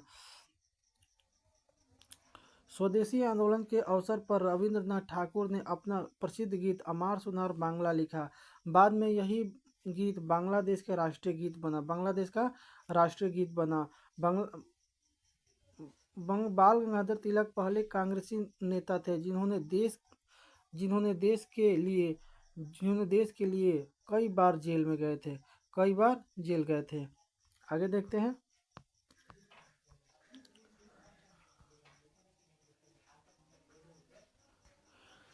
प्लेग के समय की ज्यादतियों से प्रभावित होकर पूना के चापेकर बंधु दामोदर एवं बालकृष्ण ने प्लेग अधिकारी रैंड एवं एयर्स्ट की हत्या कर दी। बंगाल में क्रांतिकारी विचारधारा को वारिंद्र कुमार घोष एवं भूपेंद्र नाथ दत्त ने फैलाया। 1905 में वारिंद्र कुमार घोष ने भवानी मंदिर नामक पुस्तिका लिखी, जिसमें क्रांतिकारी कार्यों को संगठित करने के लिए केंद्र बनाने के लिए जानकारी दी गई थी। 1906 ईस्वी में इन दोनों ने मिलकर युगांतर नामक समाचार पत्र का प्रकाशन किया। बंगाल में पी मित्रा ने अनुशीलन समिति का गठन किया, जिसका उद्देश्य था खून का बदला खून। अनुशीलन समिति की 500 शाखाएं खोली गई। अनुशीलन समिति ने हेमचंद्र को रूसी क्रांतिकारियों से बम बनाने की कला सीखने के लिए रूस भेजा। महाराष्ट्र में विनायक दामोदर सावरकर ने 1904 ईस्वी में अभिनव भारत नामक संस्था स्थापित की। अभिनव भारत का संगठन के सदस्य पीएन वामट बम बनाने की कला सीखने पेरिस गए थे। महाराष्ट्र के क्रांतिकारी आंदोलन उभारने का श्रेय तिलक के पत्र केसरी को जाता है। तिलक ने 1893 में गणपति एवं 1895 में शिवाजी उत्सव मनाना प्रारंभ किया। वैलेंटाइन सिरोल ने बाल गंगाधर तिलक को भारतीय अशांति का जनक कहा। महाराष्ट्र के महत्वपूर्ण क्रांतिकारी पत्र काल का संपादन परांजपे ने किया था। प्रफुल्ल चाकी और खुदीराम बोस ने 30 अप्रैल 1908 ईस्वी को मुजफ्फरपुर के जज किंग्सफोर्ड को हत्या का प्रयत्न किया। गलती से बम केनेडी की गाड़ी पर गिर गया, जिससे 2 महिलाओं की मृत्यु हो गई। चाकी ने आत्महत्या कर ली और खुदीराम बोस को लगभग 18 वर्ष की अवस्था में 11 अगस्त 1908 ईस्वी को फांसी दे दी गई थी। 1905 में लंदन में श्याम कृष्ण वर्मा ने इंडियन होम रूल सोसाइटी की स्थापना की और 30 दिसंबर 1906 को ढाका के नवाब सलीमुल्लाह खां के निमंत्रण पर सम्मेलन हुआ। नवाब वकारुल मुल्क इसके अध्यक्ष थे। इसी सम्मेलन में अखिल भारतीय मुस्लिम लीग का उदय हुआ और लीग का संविधान 1907 में कराची में बना और इस संविधान के अनुसार प्रथम अधिवेशन 1908 ईस्वी में अमृतसर में हुआ, जहां आगा खान ने इसकी अध्यक्षता किया। मुस्लिम लीग ने बंगाल विभाजन का समर्थन किया। 1 जुलाई 1909 ईस्वी को मदन लाल ढींगरा ने विलियम कर्जन वायली को गोली मारकर हत्या कर दी। 16 अगस्त 1909 ईस्वी को मदन लाल ढींगरा को मृत्युदंड दिया गया। 21 दिसंबर 1909 ईस्वी को अनंत कान्हेरे ने जैक्सन को गोली मार दी। वायसराय लॉर्ड हॉर्डिंग ने 1911 ईस्वी में दिल्ली में भव्य दरबार का आयोजन जिसमें इंग्लैंड के सम्राट जॉर्ज पंचम एवं मेरी का स्वागत किया गया। इस दरबार में निम्न घोषणा की गई थी। पहला कि बंगाल विभाजन रद्द किया गया, और दूसरी बात बंगाली भाषा क्षेत्रों को मिलाकर अलग प्रांत बनाया गया, और तीसरी बात कि बिहार एक अलग राज्य बना जिसमें उड़ीसा भी शामिल था, और राजधानी कलकत्ता से दिल्ली स्थानांतरित करने की घोषणा की गई थी, जिसमें 1912 ईस्वी में दिल्ली भारत की राजधानी बनी। 23 दिसंबर 1912 ईस्वी को रास बिहारी बोस ने दिल्ली में वायसराय लॉर्ड हॉर्डिंग पर बम फेंका। इसके परिणाम स्वरूप 13 व्यक्ति गिरफ्तार किए गए, जिसमें प्रमुख थे मास्टर अमीचंद, दीनानाथ, अवध बिहारी लाल, बाल मुकुंद, बसंत कुमार विश्वास, हनुमंत साय एवं बलराज। दीनानाथ दबाव में आकर सरकारी गवाह बन गए और मास्टर अमीचंद, अवध बिहारी लाल, बाल मुकुंद एवं बसंत कुमार विश्वास को फांसी की सजा दे दी गई। 1 नवंबर 1913 ईस्वी को अनेक क्रांतिकारियों ने लाला हरदयाल के नेतृत्व में सैन फ्रांसिस्को यानी कि अमेरिका में गदर पार्टी की स्थापना की। सोहनलाल भागना इसके प्रथम अध्यक्ष और लाला हरदयाल इसके प्रथम मंत्री एवं काशीराम कोषाध्यक्ष चुने गए। 1 नवंबर 1913 ईस्वी को गदर अखबार का पहला अंक प्रकाशित हुआ, जो उर्दू में था। 9 दिसंबर 1913 ईस्वी को यह गुरुमुखी लिपि में छपने लगा और इसके प्रत्येक अंक के पहले पृष्ठ पर छपता था कि अंग्रेजी राज का कच्चा चिट्ठा। कोमागाता मारू जापानी जहाज को बाबा गुरुदत्त सिंह, जो कि 1914 ईस्वी में किराया पर ले लिए। यह जलयान 351 यात्रियों के साथ 26 सितंबर 1914 को हुगली पहुंचा। बजबज नामक बंदरगाह पर जहाज पहुंचने पर तलाशी हुई और संघर्ष हुआ। 18 यात्री मार दिए गए और लगभग 25 यात्री घायल हो गए। 1915 ईस्वी में अंग्रेजी सरकार ने कैसर हिंद की उपाधि से महात्मा गांधी को सम्मानित किया। कांग्रेस के लखनऊ अधिवेशन 1916 ईस्वी में कांग्रेस के दोनों दलों में एकता हो गई। इस अधिवेशन में मुस्लिम लीग ने भी कांग्रेस से मिलकर एक संयुक्त समिति की स्थापना की। बाल गंगाधर तिलक ने स्वशासन प्राप्ति हेतु मार्च 1916 ईस्वी को पूना में होमरूल लीग की स्थापना करते हैं। एनी बेसेंट ने सितंबर 1916 ईस्वी में मद्रास में होमरूल लीग की स्थापना की। जॉर्ज अरुंडेल को लीग का सचिव बनाया। गांधी जी ने प्रथम विश्व युद्ध के समय लोगों को सेना में भर्ती करने के लिए प्रोत्साहित किया, इसीलिए लोगों ने उन्हें भर्ती करने वाला सार्जेंट कहा। 1916 ईस्वी में गांधी जी ने अहमदाबाद के करीब साबरमती आश्रम की स्थापना की। बिहार के एक किसान नेता ने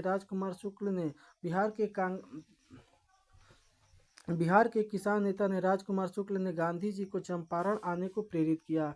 गांधी जी ने सत्याग्रह का सर्वप्रथम प्रयोग दक्षिण अफ्रीका में किया था। भारत में सत्याग्रह का पहला प्रयोग 1917 में चंपारण बिहार में किया।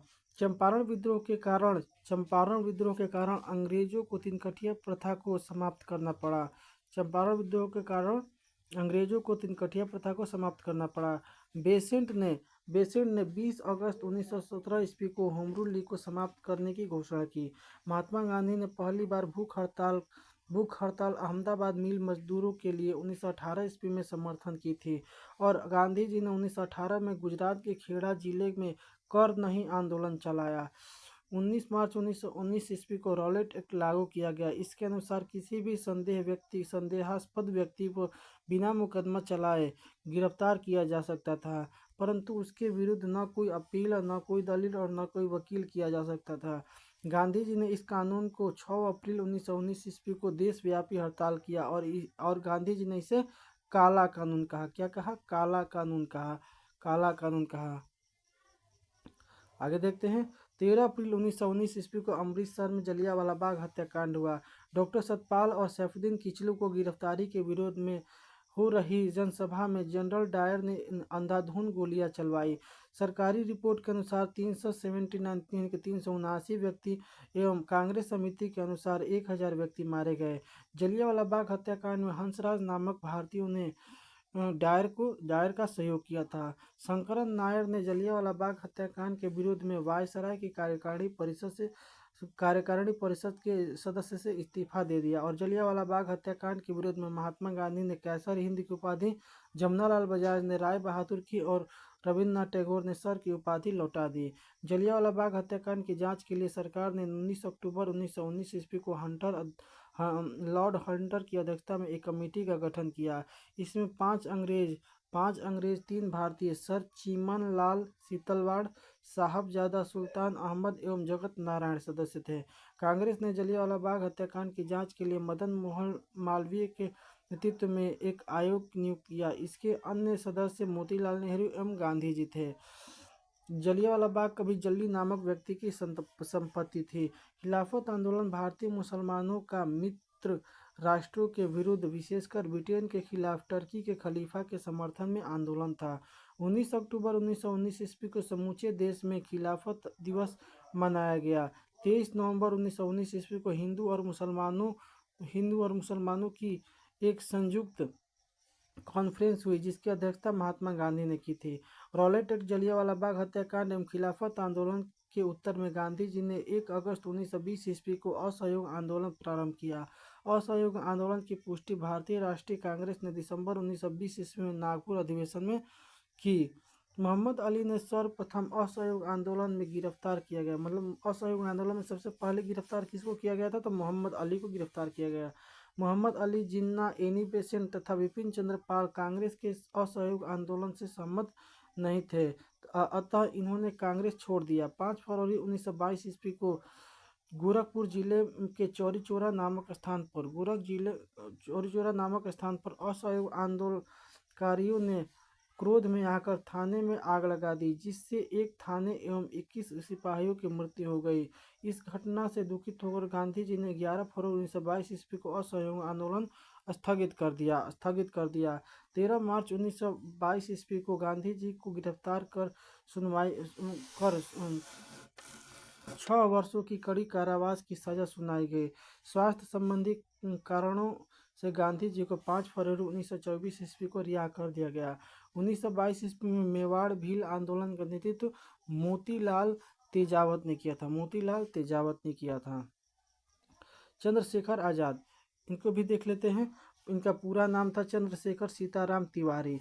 जन्म स्थान कौन सा है? तो भावना, झाबुआ जिला, वर्तमान में अलीराजपुर जिला, मध्य प्रदेश। जन्म तिथि 23 जुलाई 1906 ईस्वी को जन्म हुआ था। पिता इनके सीताराम तिवारी थे, पंडित सीताराम तिवारी। माता का नाम जगरानी देवी। शहीद स्थल अल्फ्रेड पार्क, इलाहाबाद। शहीद तिथि 27 फरवरी 1923 ईस्वी। और संबंधित संगठन कौन था? तो नौजवान सभा, कीर्ति किसान party, Hindustan socialist Republic association इनका संबंधित संगठन थे। आगे देखते हैं।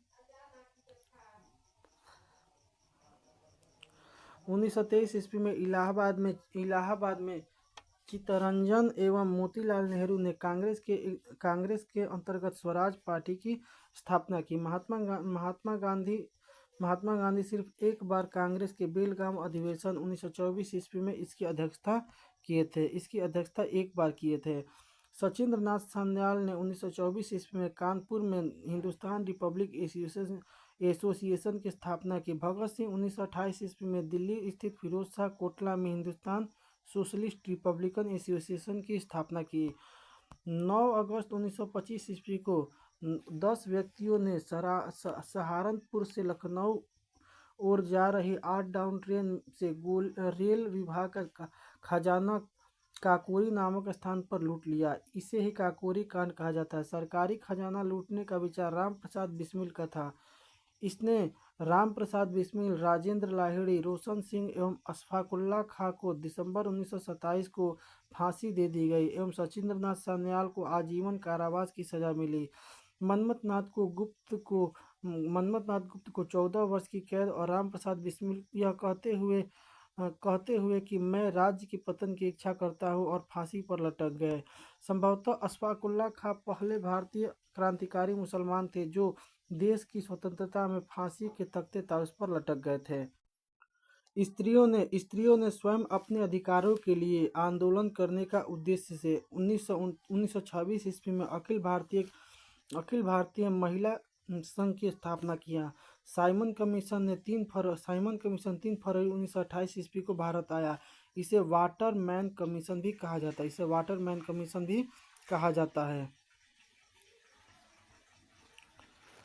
30 अक्टूबर 1928 ईस्वी को लाहौर में साइमन कमीशन के विरुद्ध प्रदर्शन करते हुए पुलिस की लाठी से लाला लाजपत राय घायल हो गए और बाद में उनकी मृत्यु हो गई।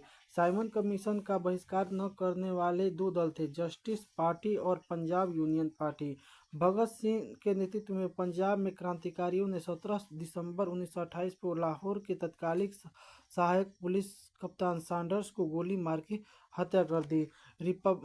पब्लिक सेफ्टी बिल पास होने के विरोध में 8 अप्रैल 1929 ईस्वी को बटुकेश्वर दत्त एवं भगत सिंह ने दिल्ली के सेंट्रल लेजिस्लेटिव असेंबली में के खाली बेंचों पर बम फेंका। क्रांतिकारियों ने अपना पर्चे में कहा कि उनका मकसद किसी की जान लेना नहीं बल्कि बाहरी कानों तक अपनी आवाज़ों को पहुंचाने के लिए है। कांग्रेस ने 1929 ईस्वी को लाहौर अधिवेशन में पूर्ण स्वराज का अपना लक्ष्य घोषित किया था। इस अधिवेशन की अध्यक्षता जवाहरलाल नेहरू कर रहे थे। 31 दिसंबर 1929 ईस्वी को रात के 12 बजे जवाहरलाल नेहरू ने रावी नदी के तट पर नवगृहित तिरंगे झंडे को फहराया। इसी अधिवेशन में 26 जनवरी 1930 ईस्वी को प्रथम स्वाधीनता दिवस के रूप में मनाए जाने का निश्चय किया गया।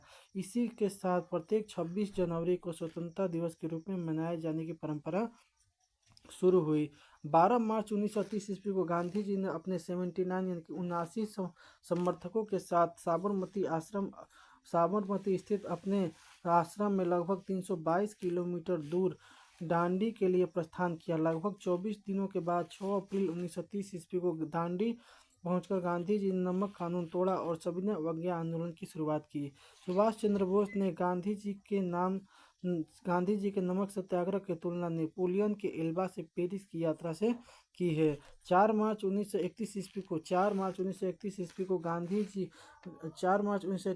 को गांधी इरविन पैक्ट। इसके बाद गांधी ने सविनय अवज्ञा आंदोलन स्थगित कर दिया। गांधी इरविन समझौते को दिल्ली समझौता भी कहा जाता है, दिल्ली समझौता के नाम से भी जाना जाता है। उसके बाद दूसरा गोलमेज सम्मेलन 7 सितंबर 1931 ईस्वी को हुआ। महात्मा गांधी ने कांग्रेस के प्रतिनिधित्व के रूप में इसमें भाग लिया, परंतु यह सम्मेलन सांप्रदायिक प्रतिनिधित्व के कारण असफल रहा। प्रथम गोलमेज सम्मेलन 12 नवंबर 1930 को और तृतीय गोलमेज सम्मेलन 17 नवंबर 1932 ईस्वी को हुआ था। तीनों गोलमेज सम्मेलन के समय इंग्लैंड के प्रधानमंत्री जेम्स रैमजे मैकडोनाल्ड थे। डॉक्टर भीमराव अंबेडकर को लंदन में हुई तीनों गोलमेज सम्मेलन में अछूतों के प्रतिनिधित्व के रूप में बुलाया गया था। दूसरे गोलमेज सम्मेलन में की असफलता के कारण गांधी जी ने 3 जनवरी 1932 ईस्वी को पुनः सविनय अवज्ञा आंदोलन प्रारंभ कर दिया। सविनय अवज्ञा आंदोलन के अंतिम रूप से 7 अप्रैल 1934 ईस्वी को वापस लिया गया। सविनय अवज्ञा आंदोलन के पठान सत्याग्रहियों पर गोली चलाने से गढ़वाल राइफल ने इनकार कर दिया था। 23 मार्च 1931 ईस्वी को सुखदेव, भगत सिंह एवं राजगुरु को फांसी पर लटका दिया गया। मई 1934 ईस्वी में कांग्रेस सोशलिस्ट पार्टी की स्थापना हुई। अखिल भारतीय किसान सभा का प्रथम सम्मेलन अप्रैल 1936 ईस्वी में लखनऊ में हुआ था। इसके अध्यक्ष स्वामी सहजानंद तथा महासचिव NG रंगा चुने गए थे। 1939 ईस्वी में महात्मा गांधी द्वारा प्रस्तावित पट्टाभी सीतारमैया को हराकर सुभाष चंद्र बोस कांग्रेस के अध्यक्ष चुने गए थे।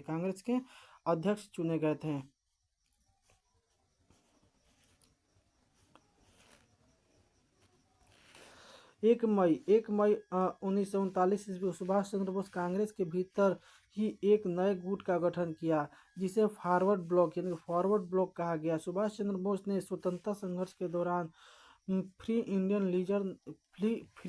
लीजर नामक सेना बनाई थी। 13 मार्च 1940 ईस्वी को लंदन में पंजाब के सुनाम नामक स्थान के सरदार उधम सिंह ने पंजाब के भूतपूर्व लेफ्टिनेंट गवर्नर डायर को गोली मारकर हत्या कर दी। गांधी जी ने 17 अक्टूबर 1940 ईस्वी को पामना में व्यक्तिगत सत्याग्रह आंदोलन शुरू किया। इस आंदोलन के प्रथम सत्याग्रही विनोबा भावे, दूसरे सत्याग्रही जवाहरलाल नेहरू एवं तीसरे सत्याग्रही ब्रह्मदत्त थे। इस आंदोलनों को दिल्ली चलो आंदोलन भी कहा जाता है। 24 मार्च 1940 ईस्वी को मुस्लिम लीग ने लाहौर अधिवेशन की अध्यक्षता करते हुए मोहम्मद अली जिन्ना ने भारत से अलग मुस्लिम राष्ट्र पाकिस्तान की मांग की। मुस्लिम लीग ने 1940 ईस्वी में दिल्ली अधिवेशन अध्यक्षता जी के लाल बख्श ने किया था कि खुदी खलीकुज्जमान ने पाकिस्तान नामक एक अलग राष्ट्र के प्रस्ताव रखा। वर्धा 1942 में कांग्रेस ने भारत छोड़ो भारत छोड़ो प्रस्ताव पारित किया। 7 अगस्त 1942 ईस्वी को कांग्रेस के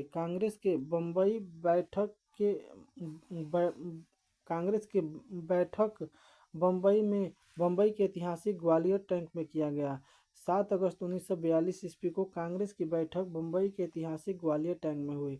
गांधी जी के भारत छोड़ो प्रस्ताव को कांग्रेस कार्य समिति ने 8 अगस्त 1942 को स्वीकार कर लिया। भारत छोड़ो आंदोलन की शुरुआत 9 अगस्त 1942 ईस्वी को हुई। इसी आंदोलन में गांधी जी ने करो या मरो का नारा दिया था।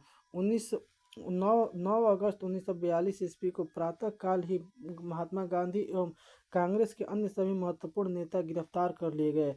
गांधी जी को पूना के आगा खां महल में तथा कांग्रेस कार्यकारिणी के अन्य सदस्यों को अहमदनगर के दुर्ग में रखा गया। राजेंद्र प्रसाद को भी नजरबंद कर दिया गया और 9 मई 1944 ईस्वी को गांधी जी को जेल से छोड़ा गया था। आगे देखते हैं। आज़ाद हिंद फौज की स्थापना का विचार सर्वप्रथम कैप्टन मोहन सिंह के मन में आया था। आज़ाद हिंद फौज की प्रथम डिवीजन का गठन 1 सितंबर 1942 ईस्वी को कैप्टन मोहन सिंह के द्वारा किया गया। वह परंतु असफल रहा। आज़ाद हिंद फौज की सफलतापूर्वक स्थापना का श्रेय रास बिहारी बोस को जाता है। अक्टूबर 1943 ईस्वी को सुभाष चंद्र बोस ने आज़ाद हिंद फौज की सर्वोच्च सेनापति बनाया गया। आज़ाद हिंद फौज के 3 ब्रिगेडों के नाम सुभाष ब्रिगेड, गांधी ब्रिगेड एवं नेहरू ब्रिगेड एवं महिलाओं के ब्रिगेड का नाम रानी लक्ष्मीबाई यानी कि लक्ष्मीबाई रेजिमेंट था।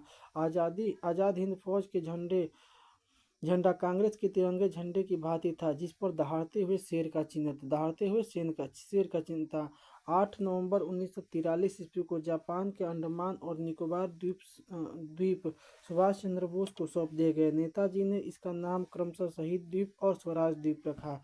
टोक्यो जाते हुए फार्मोसा द्वीप के बाद अचानक हवाई जहाज में आग लग जाने से सुभाष चंद्र बोस को 18 अगस्त 1945 ईस्वी को मारे गए, परंतु इस दुर्घटना का अभी तक कोई प्रमाणित नहीं किया गया है। सुभाष चंद्र बोस का जन्म 23 जनवरी 1897 ईस्वी को कटक उड़ीसा में हुआ था। आज़ाद हिंद फौज के गिरफ्तार अधिकारी पीके सहगल, कर्नल गुरुदयाल डिक्कल एवं मेजर शाहनवाज खां पर राजद्रोह का आरोप लगाकर दिल्ली के लाल किले पर नवंबर 1945 ईस्वी में मुकदमा चलाया गया। वायसराय ने इनकी सजा माफ कर दी थी। आज़ाद हिंद फौज के अभियुक्तों की तरफ से तेज बहादुर सप्रू, जवाहरलाल नेहरू, भोला भाई देसाई एवं KN काटजू ने पैरवी की थी।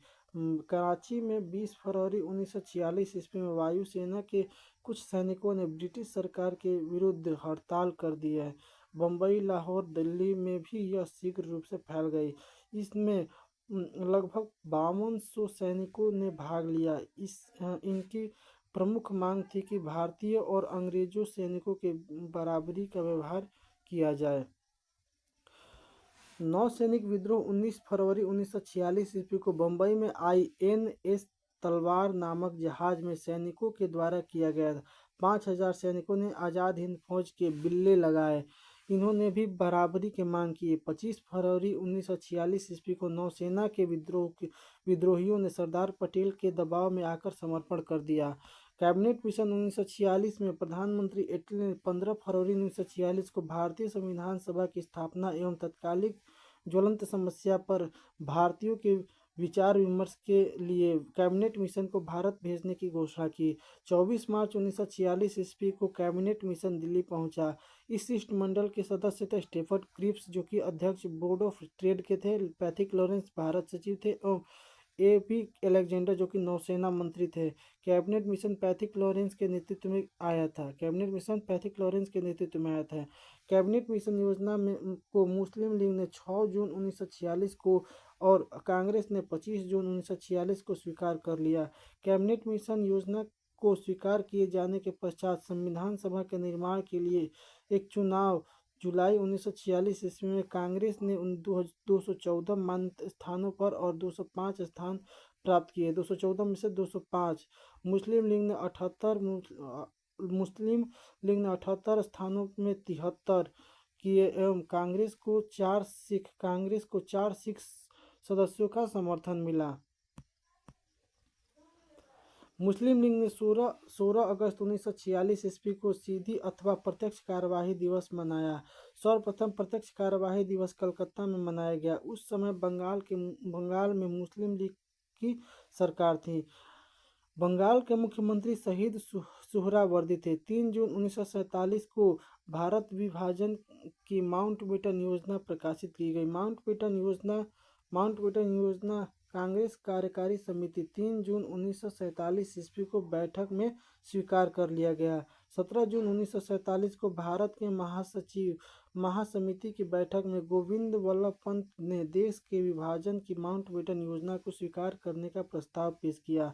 इस प्रस्ताव का समर्थन अबुल कलाम आज़ाद ने किया जो बंटवारे के विरोध करते आ रहे थे। आज़ाद ने कहा, कांग्रेस कार्य समिति का फैसला सही फैसला नहीं है, लेकिन कांग्रेस के सामने कोई और रास्ता नहीं है। गांधी, नेहरू और पटेल के समर्थकों के बावजूद कांग्रेस कार्य समिति का देश विभाजन का प्रस्ताव अखिल भारतीय कांग्रेस कमेटी के सर्वसम्मति से पास न हो सका। 161 सदस्यों ने उनके खिलाफ वोट दिया और वे तटस्थ रहे। प्रस्ताव का विरोध करने वालों में सिंध कांग्रेस के नेता चौथराम मिडवानी, पंजाब कांग्रेस के अध्यक्ष डॉक्टर किचलू और पुरुषोत्तम दास टंडन, मौलाना हफीजुर रहमान आदि थे।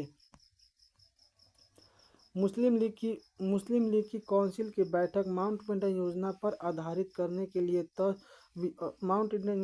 विचार करने के लिए 10 जून 1947 को नई दिल्ली में बुलाई गई। लीग ने भारी बहुमत से इस योजना को स्वीकार किया। लीग की बैठक में उपस्थित 400 सदस्यों में सिर्फ 10 सदस्यों ने उनका विरोध किया। 4 जुलाई 1947 को ब्रिटिश संसद में भारतीय स्वाधीनता विधेयक पेश किया गया। 15 जुलाई को बिना किसी संशोधन के हाउस ऑफ कॉमन द्वारा और 16 जुलाई को हाउस ऑफ लॉर्ड्स द्वारा पास किया गया। 18 जुलाई 1947 ईस्वी को उस पर ब्रिटिश सम्राट का हस्ताक्षर हो गए। इसके अनुसार देश को 15 अगस्त 1947 को 2 डोमिनियनों भारत और पाकिस्तान में बांट दिया जाएगा। दोनों डोमिनियनों को पूरी स्वतंत्रता और प्रभु संपन्नता दी जाएगी। 14 अगस्त को पाकिस्तान अधिराज्य एवं 15 अगस्त को भारतीय अधिराज्य की स्थापना होगी। भारत की आज़ादी के समय इंग्लैंड का सम्राट जॉर्ज षष्ठम था। यह भारत का अंतिम सम्राट एवं कॉमनवेल्थ नेशन का प्रथम प्रधान था। जवाहरलाल नेहरू के नेतृत्व में अंतरिम सरकार का गठन 2 सितंबर 1946 को हुआ। 26 अक्टूबर 1946 को मुस्लिम लीग 5 सदस्य अंतरिम सरकार में सम्मिलित हुए। 27 मार्च 1947 ईस्वी को मुस्लिम लीग ने पाकिस्तान दिवस के रूप में मनाया था।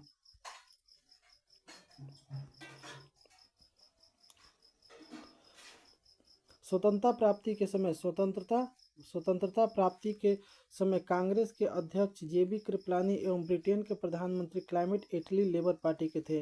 भगत सिंह के विरुद्ध मुखबिरी करने के कारण फरींद्र घोष की हत्या वैकुंठ शुक्ल ने की थी। महात्मा गांधी द्वारा स्थापित हरिजन सेवक संघ की स्थापना के संस्थापक एवं अध्यक्ष घनश्याम दास बिरला थे। गांधी जी ने कांग्रेस की सदस्यता से 2 बार त्यागपत्र दिया, एक बार 1925 में और एक बार 1930 में। आगे देखते हैं।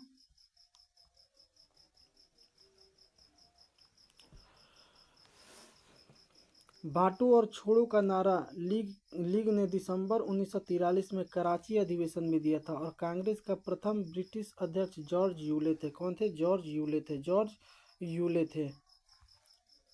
आगे देखते हैं। आगे है कि मैं देश के बालू से ही कांग्रेस से भी बड़ा आंदोलन खड़ा कर दूंगा। किसने कहा? महात्मा गांधी ने कहा। डंडा फौज का गठन पंजाब में चमन दीव ने किया था और दीनबंधु मित्र का नाटक नील दर्पण में नील की खेती करने वाले हुए अत्याचार का उल्लेख मिलता है। राष्ट्रवादी आहार आंदोलन मजहर उल हक ने प्रारंभ किया था। आत्मसम्मान आंदोलन की शुरुआत रामस्वामी नायर ने की थी।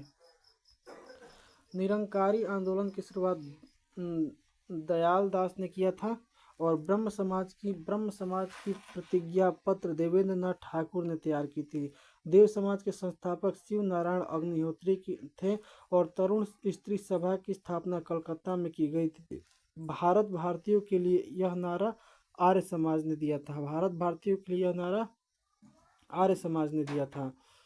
स्वामी विवेकानंद ने 1893 ईस्वी में शिकागो में विश्व धर्म सम्मेलन में संबोधित किया। दिल्ली षड्यंत्र केस में दीनानाथ द्वारा मुखबिरी की गई थी। अलीपुर केस में सरकारी गवाह नरेंद्र गोसाई बन गया था।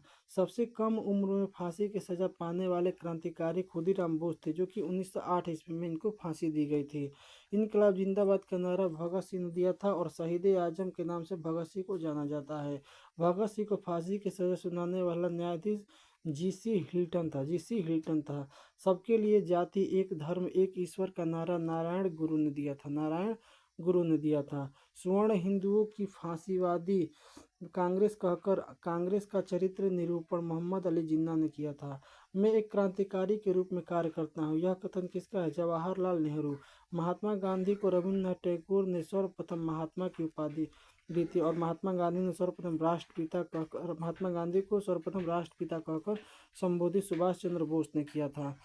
सरदार वल्लभ भाई पटेल को सरदार की उपाधि बारदोली सत्याग्रह की सफलता के बाद वहां की महिलाओं की ओर से गांधी जी ने प्रदान की थी। सुभाष चंद्र बोस को सर्वप्रथम नेताजी एडोल्फ हिटलर ने कहा था और गोखले के आध्यात्मिक गुरु एवं राजनीतिक गुरु एमजी रनाडे थे। महात्मा गांधी के राजनीतिक गुरु गोपाल कृष्ण गोखले थे और सुभाष चंद्र बोस के राजनीतिक गुरु देशबंधु चित्तरंजन दास थे। भारत का स्मारक सरदार वल्लभ भाई पटेल को कहा जाता है। शुद्धि आंदोलन के प्रवर्तक स्वामी दयानंद सरस्वती थे। शुद्धि आंदोलन के स्वामी दयानंद सरस्वती थे। 19वीं शताब्दी के भारतीय पुनर्जागरण का पिता राजा राम मोहन राय को कहा जाता है और अखिल भारतीय हरिजन संघ की स्थापना महात्मा गांधी ने की थी। तो हरिजन संघ की स्थापना महात्मा गांधी ने की थी।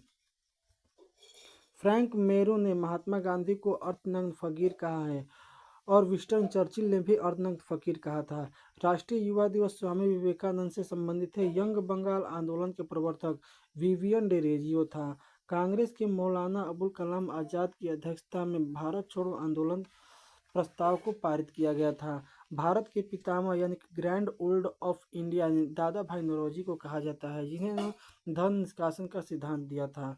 गोपाल हरि देशमुख को लोकहितवादी के नाम से जाना जाता है। बिना ताज का बादशाह सुरेंद्र नाथ बनर्जी को कहा जाता है और एओ ह्यूम को हर्मिट ऑफ शिमला कहा जाता है, जिन्होंने आईएनसी यानी कि इंडियन नेशनल कांग्रेस की स्थापना की थी, जिसमें 78 लोग भाग लिए थे। और एओ ह्यूम का पूरा नाम एलेन ऑक्टेवियन ह्यूम था। एओ ह्यूम जो थे 1885 से 1907 ईस्वी तक कांग्रेस के महामंत्री बने रहे। कांग्रेस के प्रथम मुस्लिम अध्यक्ष बदरुद्दीन तैयब थे और रैलेट एक्ट को बिना अपील, बिना वकील और बिना दलील कानून कहा जाता था। मोहम्मद अली एवं शौकत अली 1919 ईस्वी में खिलाफत आंदोलन की शुरुआत की थी। तीनों गोलमेज सम्मेलन में भाग लेने वाले भारतीय नेता कौन थे? डॉक्टर भीमराव अंबेडकर थे। भीमराव अंबेडकर थे। 22 दिसंबर 1939 ईस्वी को कांग्रेस मंत्रिमंडल ने सामूहिक रूप से त्यागपत्र दिया। इस दिन मुस्लिम लीग ने मुक्ति दिवस के रूप में मनाया था। पाकिस्तान शब्द के जन्मदाता चौधरी रहमत अली थे। चौधरी रहमत अली थे।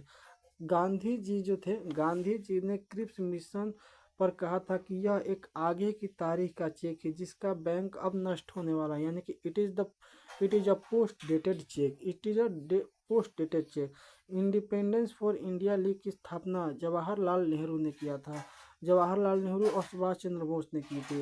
इंडियन इंडिपेंडेंस लीग की स्थापना रास बिहारी बोस ने किया था और राष्ट्रीय स्वतंत्रता आंदोलन के दौरान कुख्यात सेलुलर जेल अंडमान में स्थित है। और इसका हम और लास्ट प्रश्न है कि आर्य महिला सभा की स्थापना पंडिता रमाबाई ने की थी। पंडिता रमाबाई ने की थी। तो यहीं पर आज का वीडियो समाप्त करते हैं। अगले पार्ट 3 में इसको पूरा कंप्लीट कर दिया जाएगा। तो आप लोगों को कैसा ये वीडियो लगा आप लोग ज़रूर कमेंट करके बताइएगा। धन्यवाद। जय हिंद। मिलते हैं अगले वीडियो के साथ।